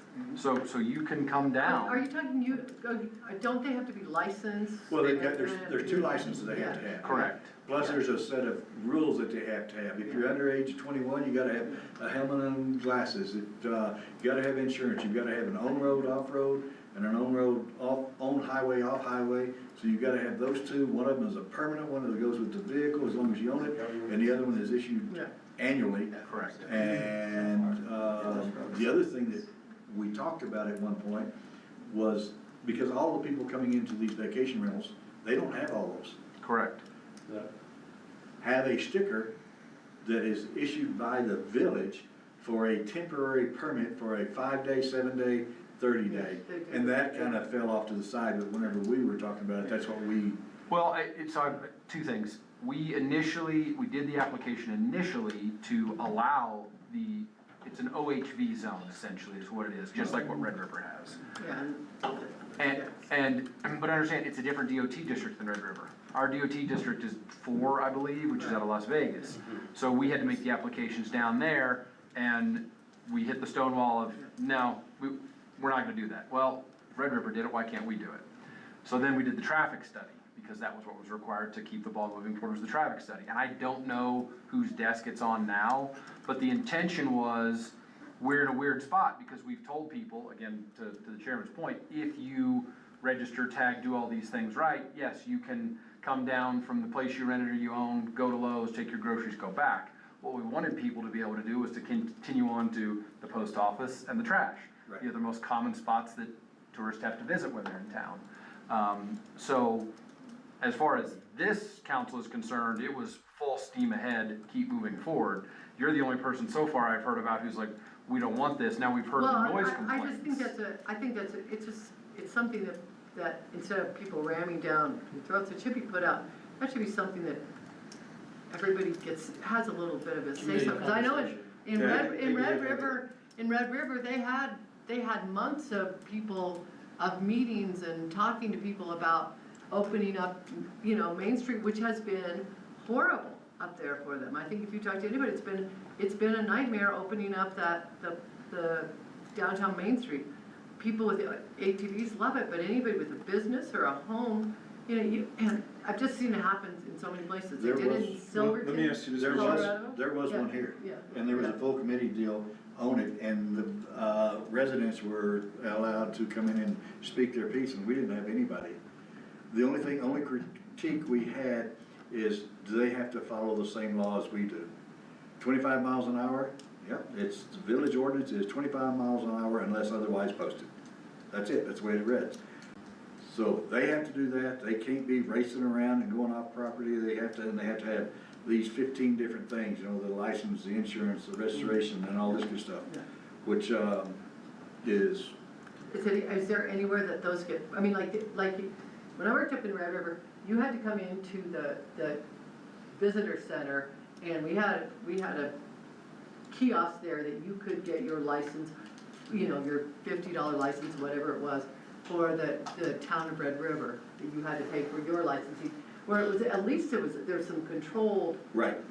permitting of it too. There is here, Yeah. I mean, you've got to have 2 licenses on it. And where is it controlled, or The is it? village, These are state licenses. State licenses. Yeah. And you get them from over here at the DMV office. See, there's That's where I actually, got mine. and I don't mean, Yeah. I've actually had somebody approach me and say, why should I have to come get a village license? I already have the state licenses, that should be all that's required. And I'm not Yeah. saying, No, I'm just. I'm not saying I curious agree with because, that, but that's the yeah, perspective of, hey, if the state gave me a tag and the state gave me the license, I should be good to go in all OHV zones across the state. Was that particular, individual's Right, right. response to it. Mr. Chairman, let me ask you this, because I don't want to exclude the conversation, because I think that's important in Yeah. comp plan. So the strategy that's on the screen, strategy 3.2, is new from your June 4th version. Where we actually, this actually did come Yeah. up, hey, can we at least look at the noise and the traffic Yeah. that's being generated on that? What should we do with this sentence? Should we add a sentence, reword this sentence? Because what I hear is just, maybe there should be another look. And I'm not saying it's a look in which direction, but it seems that, Well, what do we do? From a very practical perspective, if we ever get permission from the DOT office to open up 434, it is going to necessarily require the village to modify the existing ordinance. The Right. existing ordinance prevents you from 434. Right. So that will be the time that if the state says, hey, you can do this, then we will have to say, okay, we've got to modify this ordinance, and like all ordinance modification, it requires X number of public meetings, public notice, comment sections, so that will be the appropriate time to come voice concerns. Right now, we can't do what we'd like to do, which is open up 434, because we don't have permission to yet. And So if I added this, I talked to Kurt about it, and he was actually in favor of the UTVs, because it's less wear and tear on the roads. They're lighter. They're lighter, and they don't tear it up as much. If you're operating it properly, not Correct. some young punk kid, Yeah, and John, that's out there usually- doing the yeah, donuts and yeah, stuff on yeah. the. Well, the other, That's what you, so yeah, but does the there's no last, enforcement does the either. last half of this that I just highlighted on the Yeah. screen, because of what you I just can't see- I said, can't- it says, so evaluate usage of UTVs on village roads to reduce the impact on road surfaces and noise nuisances, and consider any appropriate amendment to village code, which is, I think, contingent upon if you get access, but it does lend itself to, all right, if we're gonna evaluate noise and other stuff, let's also look at changing whatever we might in the code. the other thing just to keep in mind, because you brought up enforcement, the police department recently acquired a side-by-side, and it would be the intention that if we do have folks out turning a particular street into a drag strip, it gives us a way to enforce that. Right. Yeah, so I don't know, Trent, that's, I think so, we can tweak it if we need to, yeah. I just, again, from the overall plan, it's important to capture all the voices that I heard. And what I hear, again, because this is a new one, this wasn't in your June 4th version. Right, So, yeah. it's not just one voice, this came up at the committee before, so that's why we added it, that's why it's in purple. But just from today, let's add, if we need to change code, we'll look at changing code. The airport language was reviewed by the airport director to make sure we are saying what we need to say the right way, not just in syntax, but in, just their definitions. So, I did see the numbers that we got from the visitor center. Yeah, I believe it was from Greg, who gave us inbound, outbound from December to February. And these goals and strategies really align with how do we move forward with our FAA sponsorship coming to Angel Fire rather than Colfax County. FAA requires a master plan. FAA requires you gotta have the capacity to do A, you gotta have the capacity to do B, you have to have the equipment to do A. So, one of the things we did add, I think, outside of that, is you see the objective, we gotta put this in our ICIP plan. Our capital improvement plan where we go to Santa Fe every year to ask for funding on our wish list. Let's make sure not to forget, we also now have an airport to manage as well. But these strategies haven't changed since they were first introduced and reviewed with the airport director. Was there anything you felt was I have- missing or it looked I have okay? differences with the approach and the scope of it, but that's just from general aviation. And I mean, general aviation encompasses everything from a Citation or a Learjet to my airplane.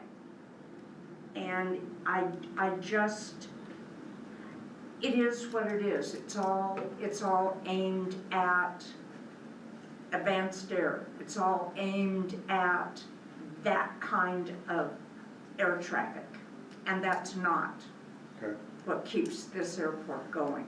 I didn't see anything about traffic count or type of airplane or fuel sales. All right, let's see But I don't think that's something that will happen right now. I think the airport committee has good questions. There's more direction from an advisory group instead of just one person. And so I honestly didn't see anything that needed to be changed. Okay, great. When is this actually gonna happen, or has it already happened? It's ongoing. It's in the court with FAA. They gave us a punch list. We responded to that punch list. We expected it, It's gonna happen soon. we expected it some time ago, the delays are, That's, you know, that's kind of what I heard, is, yeah, it's soon. My understanding is it's typically a 2-year gig process so if you went through 2025 and we're halfway through 2026, Soon. exactly. Okay. Mr. Chairman, where did you want to go next? So we have, what's remaining is economic development, housing, and public utilities. Let's Tourism, just go housing, I mean, we're almost right there. housing, got it? Where'd it go? Oh, here's this one. All right, so Which one do you want to go to? housing. Housing. Congratulations, that's the one where very few changes have happened since Good. since That's June one I the read. 4th. So That was, The- you were on top of it. what we did is, again, the formatting to make sure it's consistent and uniform. We provided a table of contents, hey, this is what you normally see. The data is the data, which is really what we've got here. Angel Fire is unique because it's the youngest municipality in the valley. You don't have homes that are 100 years old for a reason. But that said, we did get some data from Ferguson that we were able to include, which I think is helpful with respect to the market. It had to be entertaining. Well, Yeah, as with respect to archive data and Don just, has it, he but- has it all. but it's all handwritten and it's, yeah. Yeah, it's impressive. So I did include, from the village perspective, you'll notice on page, well, it's on the screen, how many housing permits have we issued per year? 32, 23, 25. Last year we did 35. I will say in 2016, when I started looking at permits, it was like 18, Yeah. 9. Go back to. You know, there wasn't a whole lot of movement in the late 20 teens for new construction. After COVID, it kind of, the doors came off. Property values, this is from the Census Bureau, but the housing market is the data that I got from Don that, he breaks it out. And I wasn't so particular about land sales, really on home value, home sales, and condos. The census data pulls on mortgages and rents. So nothing's really changed on any of that. It does highlight the initiatives that the village has participated in. In 2020, there was a housing study that Colfax County did, and they went through every municipality within the county of goals for Maxwell, goals for Cimarron. They combined Eagle Nest and Angel Fire with goals, 50 new homes was kind of the target. Well, if you look at what the Workforce Housing Committee's done, there's 30 houses being put into the inventory across the street. And if the goal overall from the county 5 years ago was to give us 50, well, there's 30. There's still conversation with private developers to bring in workforce housing through their funding sources with the state to get reimbursed for infrastructure or a 1% interest loan to finance infrastructure. Laying water and sewer mains and roads is not a cheap endeavor, but if you can bring that cost down, bring the cost overall down, kind of what you saw with workforce housing is when the village participated in an in-kind contribution to put the utilities in, that helped the overall cost for the unit to make it at the intended rents that they wanted to get. So this highlights the $3 million that the village got, well, not the village, but Housing New Mexico got in response to the federal fire. The other initiatives that the village came in to account, the site plan that you're familiar with, of the units. There are changes and achievements that the village has. We now have a workforce housing ordinance, there's a third-party management team, so we don't have a housing director. But we need to work with somebody to make sure that the people who are qualified for the units get into the units that they're qualified for. Some of you on this panel remember when we looked at some of the code amendments to provide a density bonus if you're in the overlay. The R6 standards, why should an R6 be 8 units to the acre? That should be 20 units to the acre. Okay. You've worked in conjunction with these initiatives as a plan commission to make sure that the village is moving in the right direction to find places for people to work and live in Angel Fire rather than commuting daily to where they were going. The goals and strategies haven't changed since your June 4th draft. There is one strategy I do need to add. Mayor Pro Tem mentioned this as one of a long-term goal, is what if we did get a housing director? And I bring this up because in 2008, when the last comprehensive plan was done, there was no parks department from the village. It just didn't exist. But 4 years later, we actually have a Parks and Recs department with the director managing the assets that the village has. And so I'd like to add as an additional goal or strategy that long-term the village look at having a position open to make sure that we as a village can go out, buy property, develop property as needed for workforce housing, because there's funding for the village to do that. As an entity of its own, it doesn't have to be a private developer. That said, in other cities, the housing director works with private developers to say, hey, what parcels should we be looking at where we've got water, we've got sewer, and we can make this actually work and provide housing. Having that liaison, I think, is something that would be important, so I'd like to add that as one of the strategies. But other than that, everything you've seen in this chapter has been pretty much the same since it was last presented to you. Did I miss anything on housing? The housing director overall, it's kind of what that position is gonna be 10, 20 years from now. I mean, right now, we have 6 units that we own and operate as rentals. We have 7 more that are gonna be here in the short term, and the other 17 coming. At some point, the costs of that property manager are gonna scale to where you'd be better off just having a full-time employee doing it.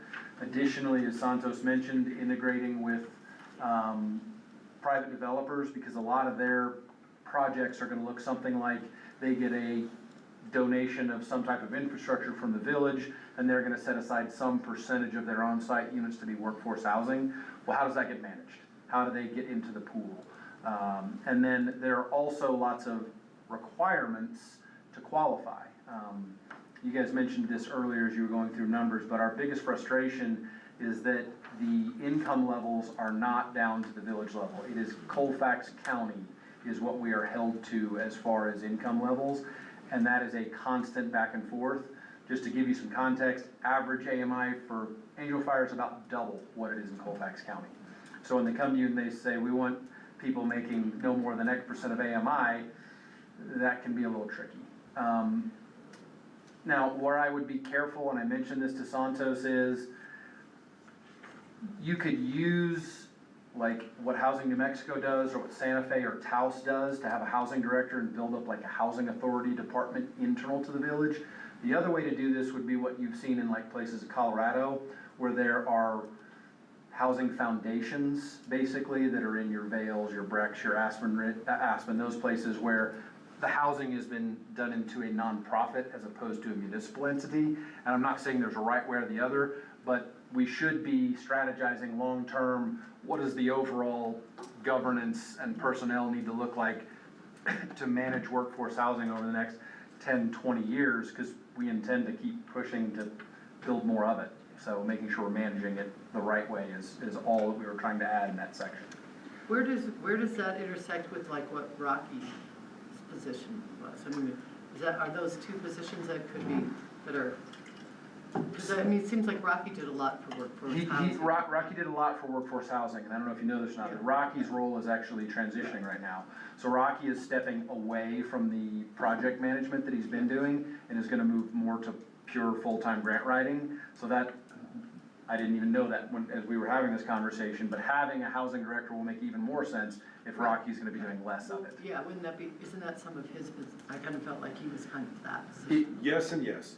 Yes. So Yeah. housing, Yeah. dealing with the state, making sure we turn in our reimbursements and showing receipts. Hey, this dishwasher got dinged in transit, okay, we'll put that on the punch list for, hey, the trim got dinged, okay, we need steps, all right, let's get this in. In addition to, we need funding for Allen Field, Yeah, you know, Well, and so, yeah, yeah. his role as an advocate for the village, yeah, it was a lot. yeah. But I think with this strategy is, let's just focus on a housing person down the road. So your strategy is to explore and develop a workforce housing program management, Yeah. something. Well, And that because covers whether it's a foundation or a Correct. department or some other thing. As a perfect example, Rocky right now is running down an answer. The governance document that we have in place gives the Village Major Fire Council the ability to take somebody, an applicant, and put them to the top of the waiting list, if we deem that there's a need for that. And the governance document's been blessed by everyone, but now we have to go back to Housing New Mexico and make sure that nothing in the grant, thousands and thousands of pages, are we gonna run afoul by doing that? Right. So there's a lot of those types of questions that having a housing director, it made more sense before I knew Rocky was changing, and now that it is changing, it makes even more sense. That's really the only change, Mr. Chairman. Yeah, hey, No, that's good. I'm good with that. There's two left. Public utilities and, wait, public utilities, that's it. Oh, economic development, sorry. Do you wanna go economic development and lodgers tax, or do you wanna go to public utilities? Well, let's see what's behind door number 1, utilities. Mr. Chairman, you're in luck, because the only changes in public utilities is really highlighting the achievements from the water department that were not included. Again, you'll see that the formatting, putting it up in the front.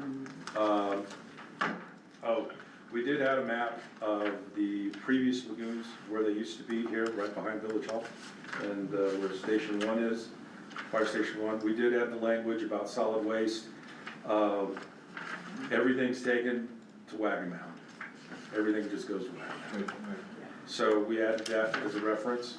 The question that we came up with on this, we highlighted the roads to give context of where this map is on the screen, where the lagoons used to be, but the lagoons seem visible. There's the one at Allen Fields and the two, one right where the synthetic turf is and the one where Fire Station 1's at, so.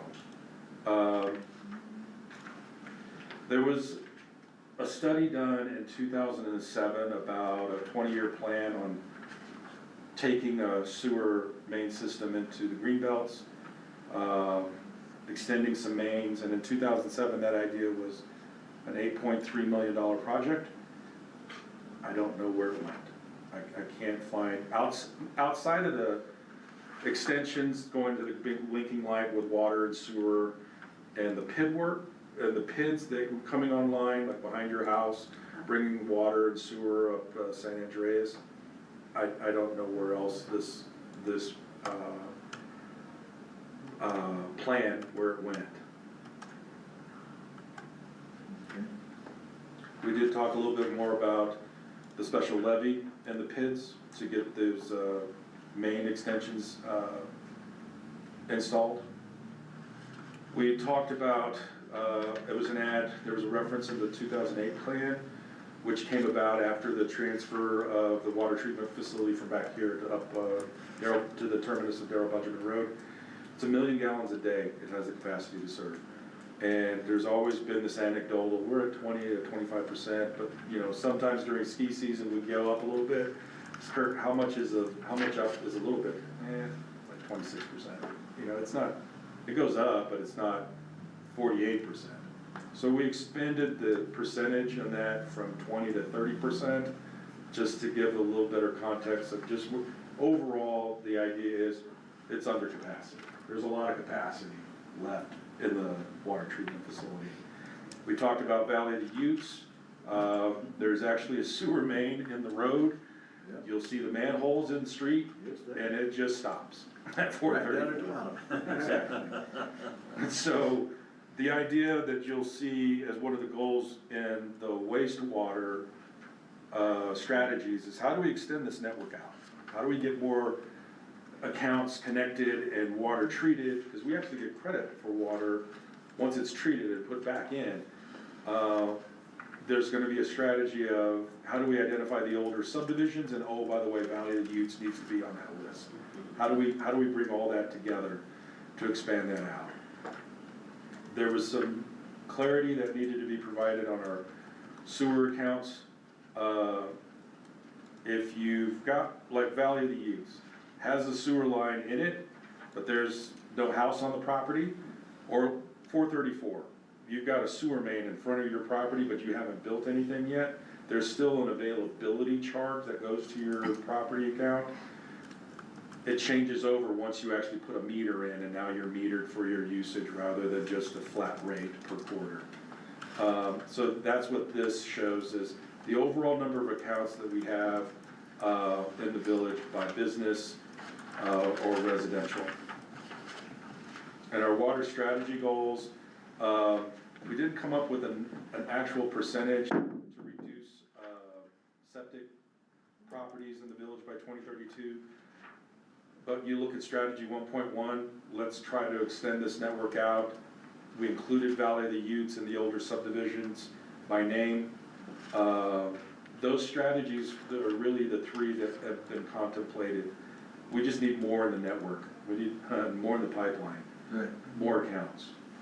Well, the Valley of the Utes ones would not be, I mean, it's already down all the way to the station number 3, and that's where we found out, or somebody found out, that the line stops there, because the Valley of the Utes covenants and conditions says you will tie into sewer.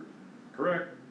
And our subdivision code said when you create a new subdivision, you shall connect your subdivision to our water and our sewers. Right. And the water's there. Right. Services everything, sewer stops. But in that conversation today, there's a plan being formulated south of the country club. Those are some of the older subdivisions in the village on small lots. It's really dense. Right. They're on septic. And even though they have public water service, some of the water service is a 2-inch main. So there's talk about, well, if we're gonna upgrade the water, what if we could, because if you come on the west side of that subdivision off Spyglass, there's a connection where we ran sewer, tied it off and stopped right there. Where if we were able to tie in those two subdivisions south of the country club, bring those on sewer, you actually, on the east side of those subdivisions, get closer to Valley of the Utes. Right. Because right now, the sewer stops on the southwest corner of Olympic Park, where the pickleball courts are, and you can make a right or a left. Right there on that southwest corner is a manhole. It's a little over a mile from Valley of the Utes to tie in. But if we start extending the network out, and then we bring the network north, that makes a lot of sense to do. Water, oh my gosh, there's a lot that's been done. And in purple, it really is to highlight what achievements the village has been able to accomplish. You're absolutely right on your previous comment. If a fire comes out, what do we have? And Kurt and Public Works and the village has engaged Kurt to make sure that, like at all of our booster stations, they were designed to have 2 boosters, but only 1 was ever installed. So he's going out to make sure there's 2. The next plan is to make sure there's emergency power at every one of these systems, because the first thing that happens in a fire is you cut power. Well, and there goes our pumps, right?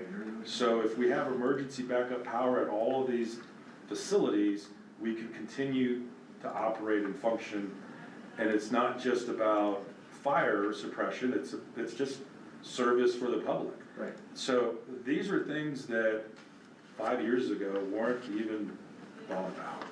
But they're talking to the manager and talking to Kurt and as a committee, we're like, we need to put this back in. And so there, you're gonna see a lot of purple in the water section, but that's really what it's about, is what's actually been done in the last year and a half to address these issues on availability and service. The subdivisions around Monteverre Lake 1 and 2, $5.2 million was secured this spring, late, early summer to upgrade those 2, 3, and 4 inch water mains to bring them up to the right size. You're gonna put sewer in there at the same time, right? We should. You should, because a smart person would do that instead of putting this in and covering it up and then come back and digging it out again. I like how you remember that goal. Yeah. It should all be done at the same time. I agree. Just nonsense to do it any other way, but anyway. We highlighted, and you may remember this 2 years ago when we looked at adjusting our fee schedules for P&Z. There's a flat rate of $1 a square foot for heated space, regardless if it's a house, a duplex, or a pizza shop. You paid $1 a square foot.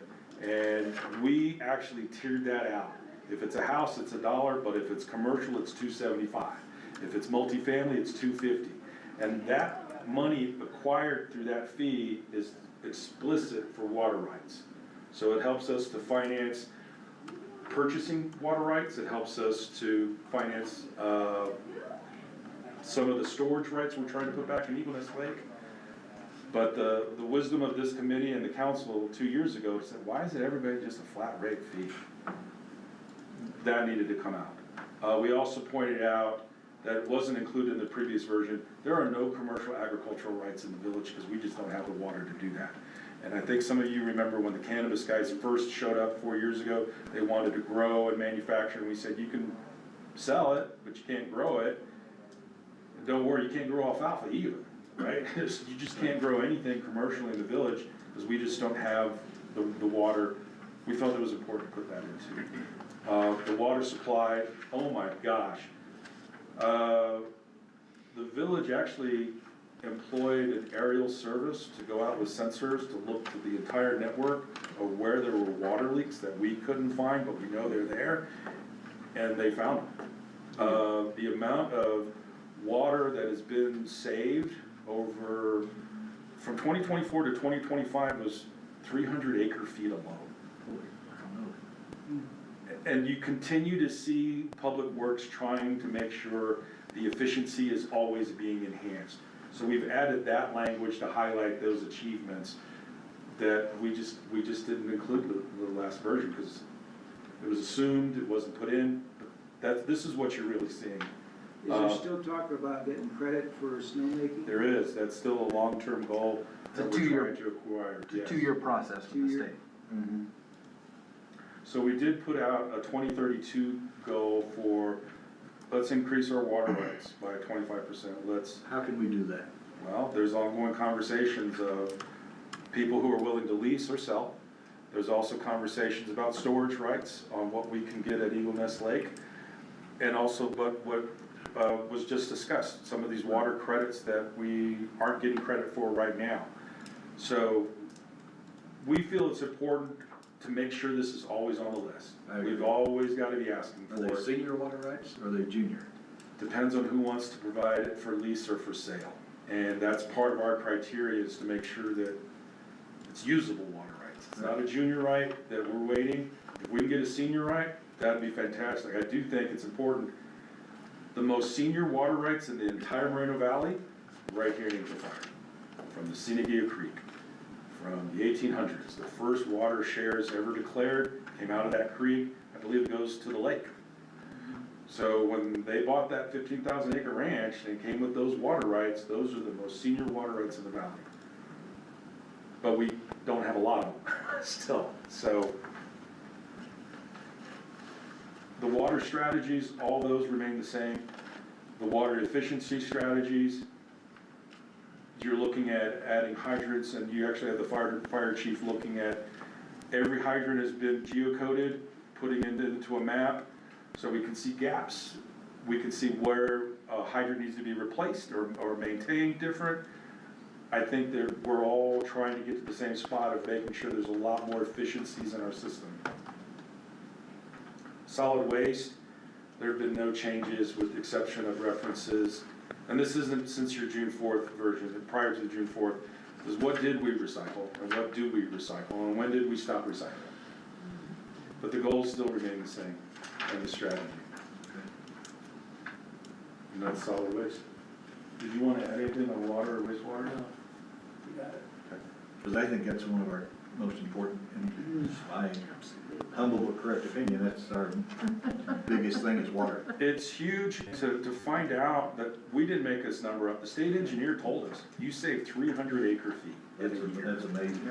And if the Public Works Department and Water Department continue to go out, how do we make this system better and efficient? They're on it, which is great. It doesn't change the need to acquire more water rights at all, Never have enough. but it certainly helps. Mr. Chairman, your last one. Oh, I got another meeting. Okay, thank you, sir. All right. Economic Development and Tourism. I know. Thanks for coming out. Thank you. Right here.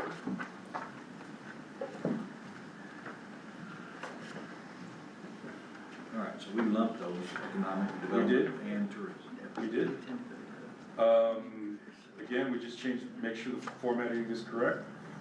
The 2008 Economic Development Study, one of their other things was, hey, we need a marketing strategy logo. Here it is on the right. And that's one of the highlights of that study. There was another study done in 2019 that had a lot of strategies, but then COVID hit. And it was challenging to implement anything. But some of the highlights, how do we attract people to work full-time, live in the village, is still a strategy I think is ongoing, that the village is still trying to achieve. It's why you see 30 units trying to be placed so people can live and work here. That's why you have conversations with developers of how do we get workforce housing combined into your project too. So that's where that overlap is between housing and economic development. Okay. Sorry, I always laugh when I see, one of the first things a group does when they come out and wanna look at new marketing, oh, let's change the logo. Yeah. That's 98% of the people change the logo. Angel Fires go from 2 flames to 3 flames. How many people knew there were 2 and now there's 3? But it's, anyway. It's an easy go. Artists in business. It's funny. Supporting the workforce. So the data that you see here has been the same data since it was first presented to you. It just depends on, is this Bureau of Labor statistics on wages? Is it census data on employment? There is a sentence that has been added from the original, but it wasn't added since June the 4th. You know, this conversation that Mayor Pro Tem mentioned about median income, how it is higher in Angel Fire than it is in the rest of Colfax County. We felt it was important to actually put that in this section of median income. Oh, by the way, this does have an impact on, because you'll see it right there on the table. 2024 went up to over $100,000 median income for the village. And there's nobody really close in Colfax County to that. So adding that sentence I think was important because of its implications. In the workforce, the change that happened here is you may have remembered there was a table or a chart that had circles on it with arrows. Going in and out. Yep. This one's coming in, that one's That coming went out. out, the easier to read table came in.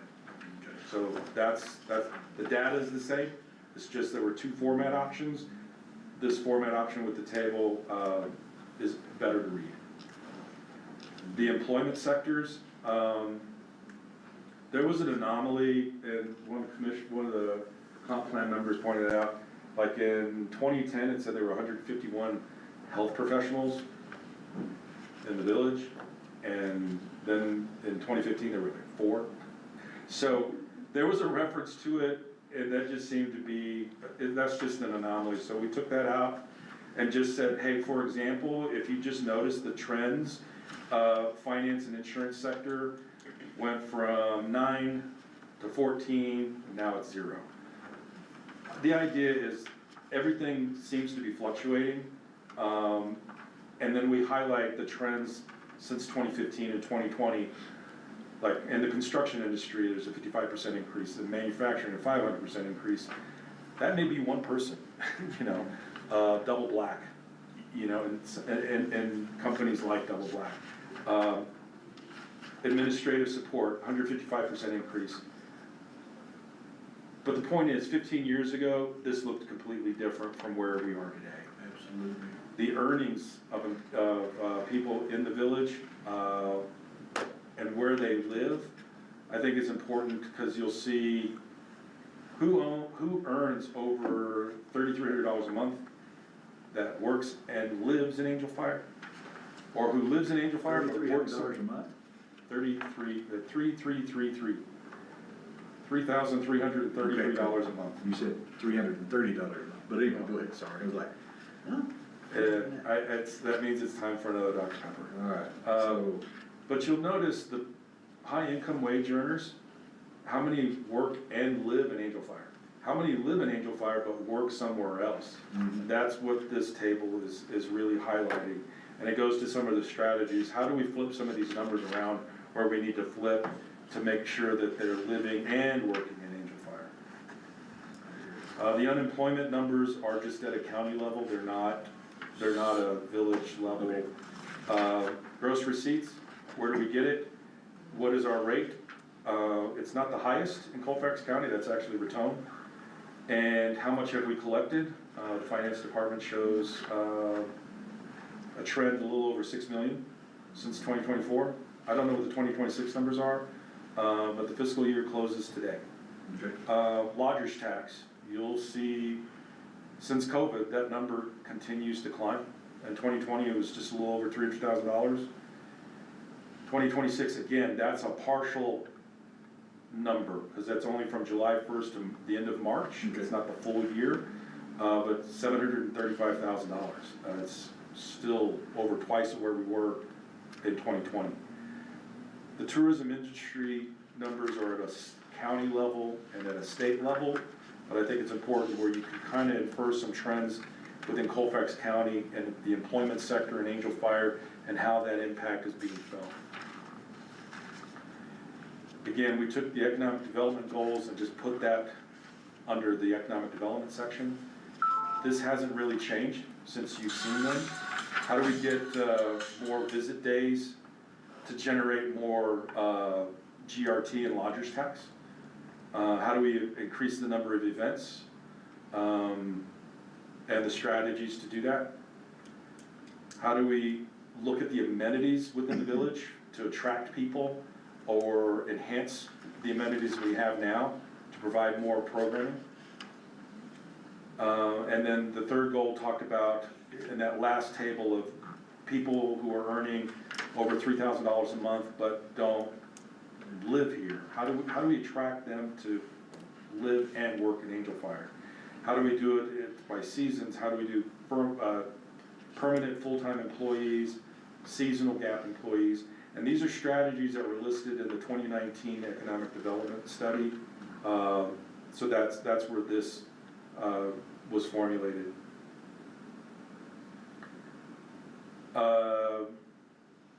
This reference to Mountain View Boulevard and economic centers. How do we make sure wayfinding signage is good? How do I get from here to there? How do I create uniform standards for development in the overlay? So we've got some cross-reference to look at the overlay again, because that's really where a lot of vacant land that's commercially zoned with water and sewer availability, we're trying to entice for development.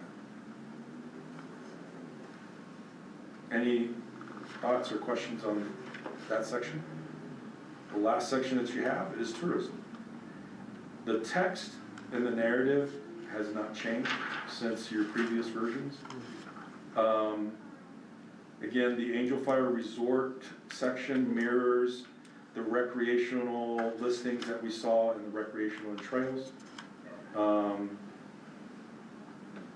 We felt it was important that from the 08 plan, which just talked about Angel Fire stuff done by the village, Here, we talked about the village, we talked about the resort, we talked about the other events like Music Over Angel Fire, Music from Angel Fire, Art Fest.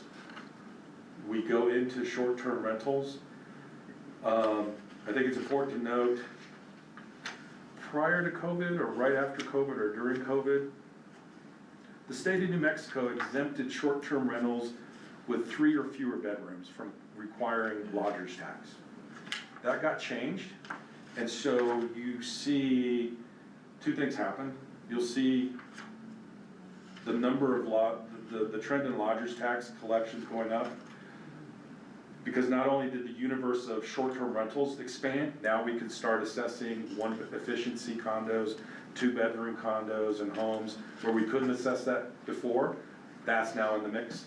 And in addition, this management software that the village now has to collect sports and recs fees in addition to lodger's tax fees and getting more people into compliance with their license. We actually have an ordinance now, a short-term rental ordinance that talks about if you're gonna be a STR, you need to have A, B, C, D, and it's gonna be, and if you want a variance to the occupancy, you need to go this route, that kind of thing. That wasn't there 5 years ago. So the strategies and the goals on short-term rentals and lodger's tax, the only thing that's really changed since your June 4th is this reference on 1.3 where we want to bring people to Mountain View Plaza. If you feel there's another way we should say this, we can, but it's just a cross-reference because Mountain View Plaza and Event Center is in Recs and Trails. It's here in tourism. We want to make sure that it lines up, and that was a quick reference. The only other thing that did change, again, is we took all the Mountain View Plaza strip references and just made that into a second goal. Talking about what you might see on the boards, you know, when we started talking about this space behind Village Hall, there was a lot about a park, maybe moving the skate park, maybe moving the dog park, maybe doing a trailhead. Nonetheless, those are all public amenities that were being contemplated to put in this space. That conversation's still ongoing, and it really should be specific to Mountain View Plaza, under tourism, rather than just under the umbrella of tourism. So, Mr. Chairman, there were no changes on the history, no changes on the community profile. Any questions or thoughts? This is the trash one. No, this is my, I kept mine separate. Oh. So that I could go back. I'm glad everyone brought their binders. It's a very They're organized. so pretty. Well, like I said, when you shop local, you get the color that's on the shelf. And this was the color that was on the shelf. Pepto Bismol. It's coral or salmon. Mr. Chairman, we've gone through all the chapters. If I could take a recommendation to council of adopting this with the revisions and edits that we discussed today, it would be very helpful to clean this out, to present forward to, council does have binders too. They aren't this color, they're plain white. Boring. May I get a word before you make a decision? Sure. Thank you. So, Mr. Chairman and Commissioners, I'm Attila Valley, the co-chair of this comp plan committee. And my professional background was a community planner for 32 years with the Park Service doing community-based plans. And so when I came to this position, I was very strong about community participation in this planning process. And we've had great work with the committees, but I think we can go further. I'm not yet convinced that this is ready to present for council for adoption on their mid-July meeting. A lot of things I proposed from the committee to village leadership and our council liaison never got traction, including podcasts from the committees, including a Village Voice article, including a summary of our open house last year, including a web page on this village website about the comp plan. Never got any traction. So as far as our residents concerned, they don't know we're doing this except if you're on a committee. Right. And that is not very good community participation. It's great for outreach, but we can do better. So I'm at least proposing that the village put a draft on a website and give community an opportunity to respond to it, get some comments. If no one comments, that's fine. We've at least provided information out there that this is going forward. The other thing that's missing is there's still no vision for what Angel Fire wants to be. And we can't prioritize these strategies 2-year, 5-year until we know what we want to be. And we've drafted 2 versions. I've asked both council liaisons to take these ideas to council to have some conversation about what do we want to be. Are we a retirement community? Are we outdoor recreation? Are we about families to want to bring their kids here to go to school, to homeschool, work remote, whatever it is? What are we about? Because that drives how we implement this comprehensive plan. And there's 2 draft versions that are kind of out there. That one I created came out of the word cloud exercise from our thing last summer. But the vision is missing, and we need one other strategy to get this out to our community, have a voice in how this moves forward. And I'll leave it there. my opinion is, I think we do need, because I'd like to reread this again, personally, before I The commit to content anything. That's is, just me. the content is right on. It's strong content. It's strong direction for what the committees have done. But I would Santos like came to- on as a project manager. I know there's push from the village administration on the council to get this approved. It's a 10-year document. It can wait a little bit. I know we got a lag time last year, but time after we lost our other chair, and the time they hired a project manager was like 6 months past, so we're close. I don't think with much content change, there's a few things that might come up, how we prioritize. I also believe that the project manager should facilitate a discussion with council on how to prioritize. What's the 2-year goal, 2 to 5, 5 to 7? And I think, like I said, the public should have a voice in on some of this before it goes. So some input. Right. I mean, I totally agree with that 100%. I don't know, that's just me. I'm not speaking for anybody else. But, so if it were me, I would entertain a motion to table this until we get some public input. Or you could forward it and then request council get input before they make a final decision. Either way. But I would still, if they did that, then I would still want to look at it after any revisions came through, so it still have to come back, So in my opinion. you could do a couple things, Mr. Chairman. You can make a recommendation, and part of the recommendation is that this draft in this form is posted on the website. We could do that. So that starts this conversation tomorrow, or whenever it gets posted, based on give me a chance to update the comments you printed today, and then we could just forward all that to Shay. Hey, please post, boom, here it is. Okay. You can do what you just said and say, we feel good with this at this point to forward to council for their consideration. In the meantime, we're gonna put this on the website to engage public interaction. And then at the council, it's also recommended that there be some more facilitated conversations with the public. You can put all of that in your recommendation to get to them, to still say, that's all within your discretion. Okay. So I don't know if table to me is not the word I would prefer to use. Okay. Because table kind of means you're just putting this and never touching it again. But if the idea is you want something on the website, we could do that as part of your motion. We want to forward it to council with these considerations for another round of public input. You could do that too. Council isn't tomorrow, and it's not next week. It's still on the 14th. Is there another council date in July besides the 14th? There's a special meeting, the 7th. July 7th, yes. So we have one But next week. That's a special meeting. So it'll be the 14th, and then the next scheduled one after that will be the 28th. 28th.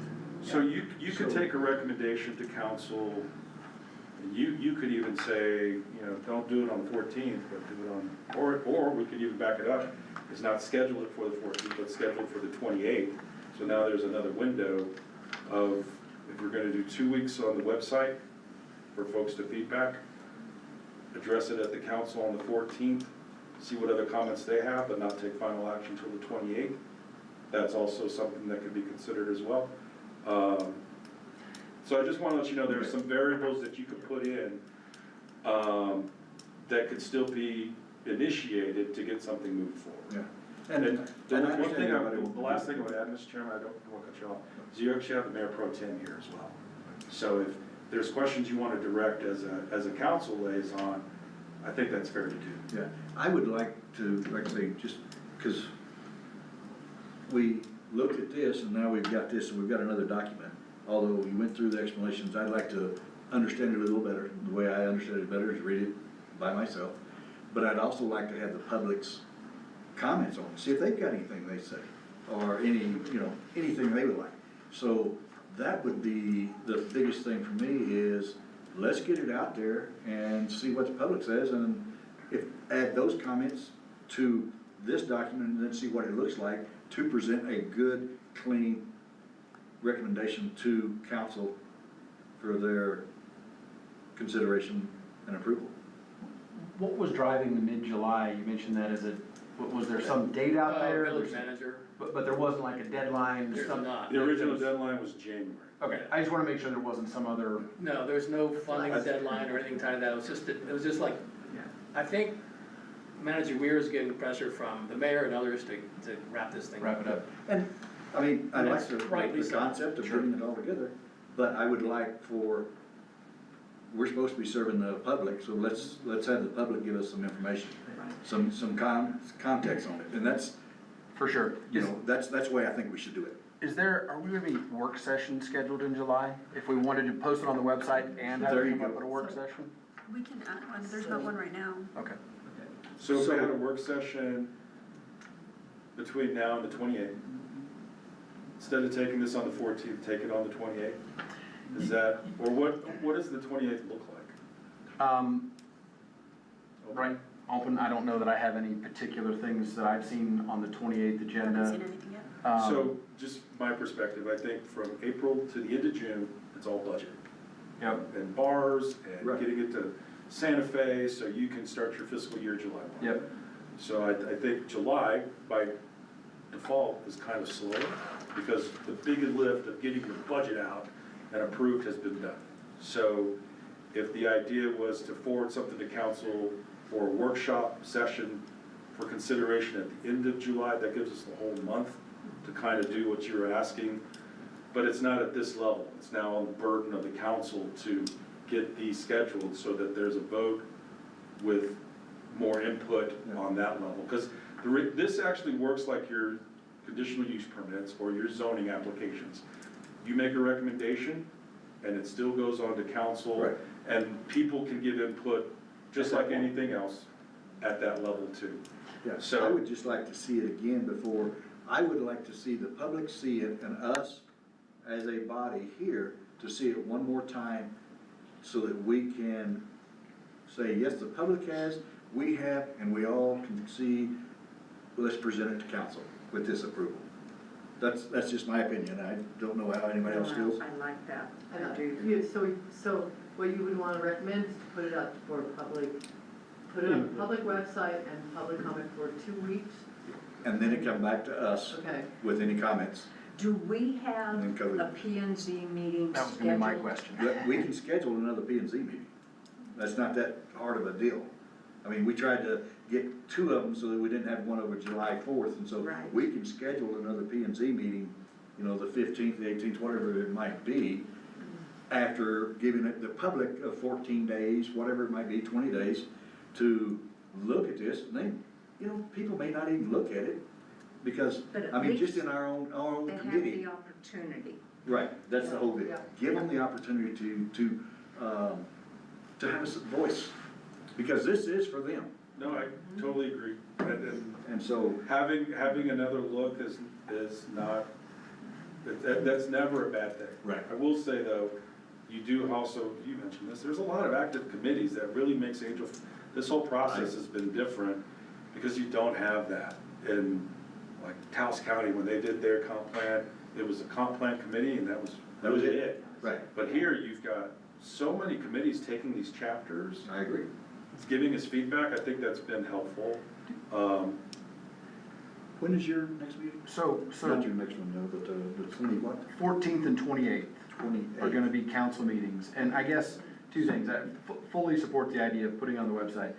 Do you have a good, clean copy? Like if we go to Manager Weir and Shay or whoever tomorrow to edit the website, do we have the best draft ready to upload? Yeah, Because we everything can- that they had presented, it was just in purple, the new stuff. Okay, So we So- just, well, we, I'm just We can thinking put it that out there. if you feel like you can get that, if they can take action to say, we wanna vote to put this on the website for public comment, and then have a P and Z meeting between the 14th and the 28th to elevate it. I think it's between now and the 14th.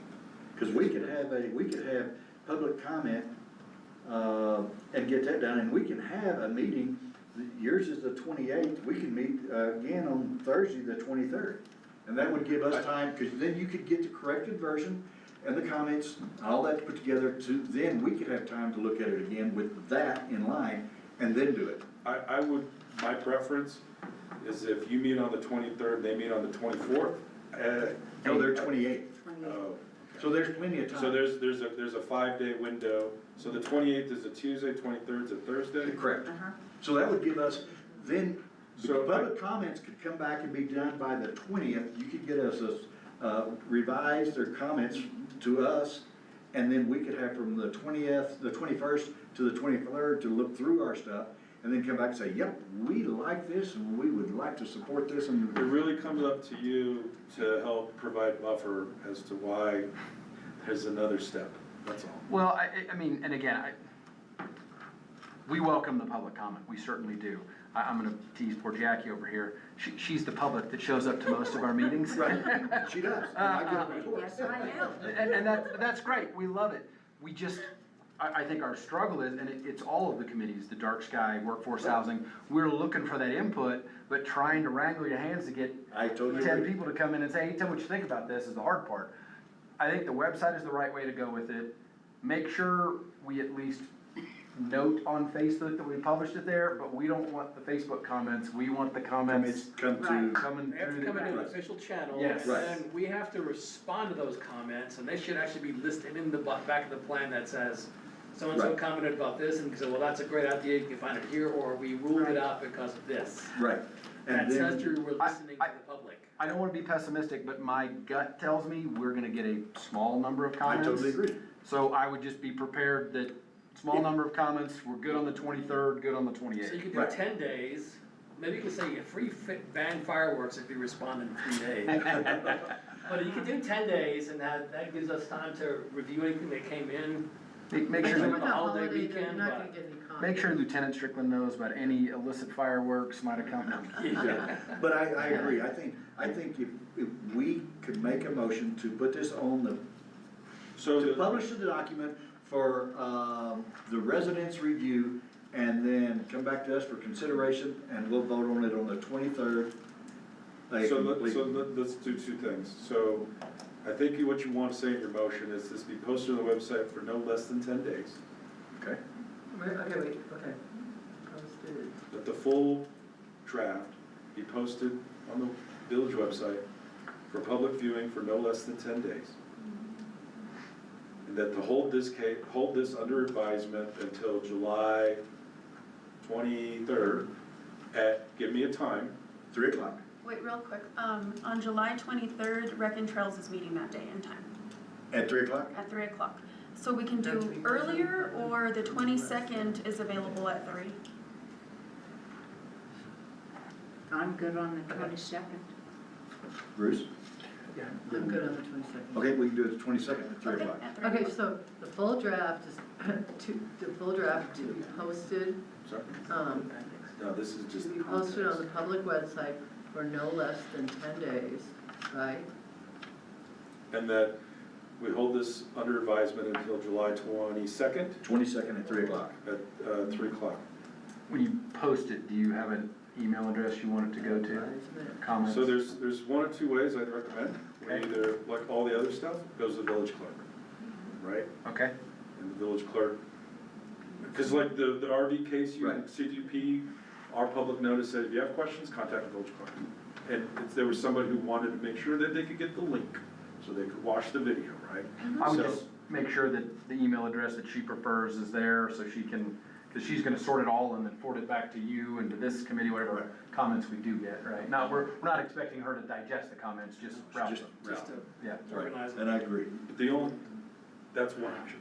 okay? The other option is there's still like a permit account, right? Do you have access to that? So there's another account that P and Z has that we could say, send it either to the clerk or to them. Let's go with P and Z, keep it out of the clerk, keep it to P and Z, because that's where we are. Keep it to the P and Z and have email come in there and it goes right straight out from there to y'all, to us. Public to send comments to, Which is the one? There's two of them, one of them's a distribution group, the other one is an actual box. I don't wanna mix them up, and I can get back. So you'll get that, so we'll make that motion with your correct box. public to send comments to P and Z clerk at, P and Z director, P&Z director. and you can just leave it at that. And leave it at that. okay, And then we'll figure out the email Okay. address Right. and get that to Shay when she posts it online. And when putting it on Facebook, whoever posts it can limit the comments. Yeah, I don't want and- comments on Facebook. no, Just, yeah, blog comments, you put a link on there that goes right to the Right. village website that Shay will do, and then that's where you, And that might be what is done. I think that she may do that. and Santos, you should do a podcast with Greg over at the tourism office about this. Sounds great. You can, Marcus can help you with that, right? Where's the office? Where's the visitor center? So, let's read, Okay. the motion. Okay, so, the motion will be, I'm gonna go here.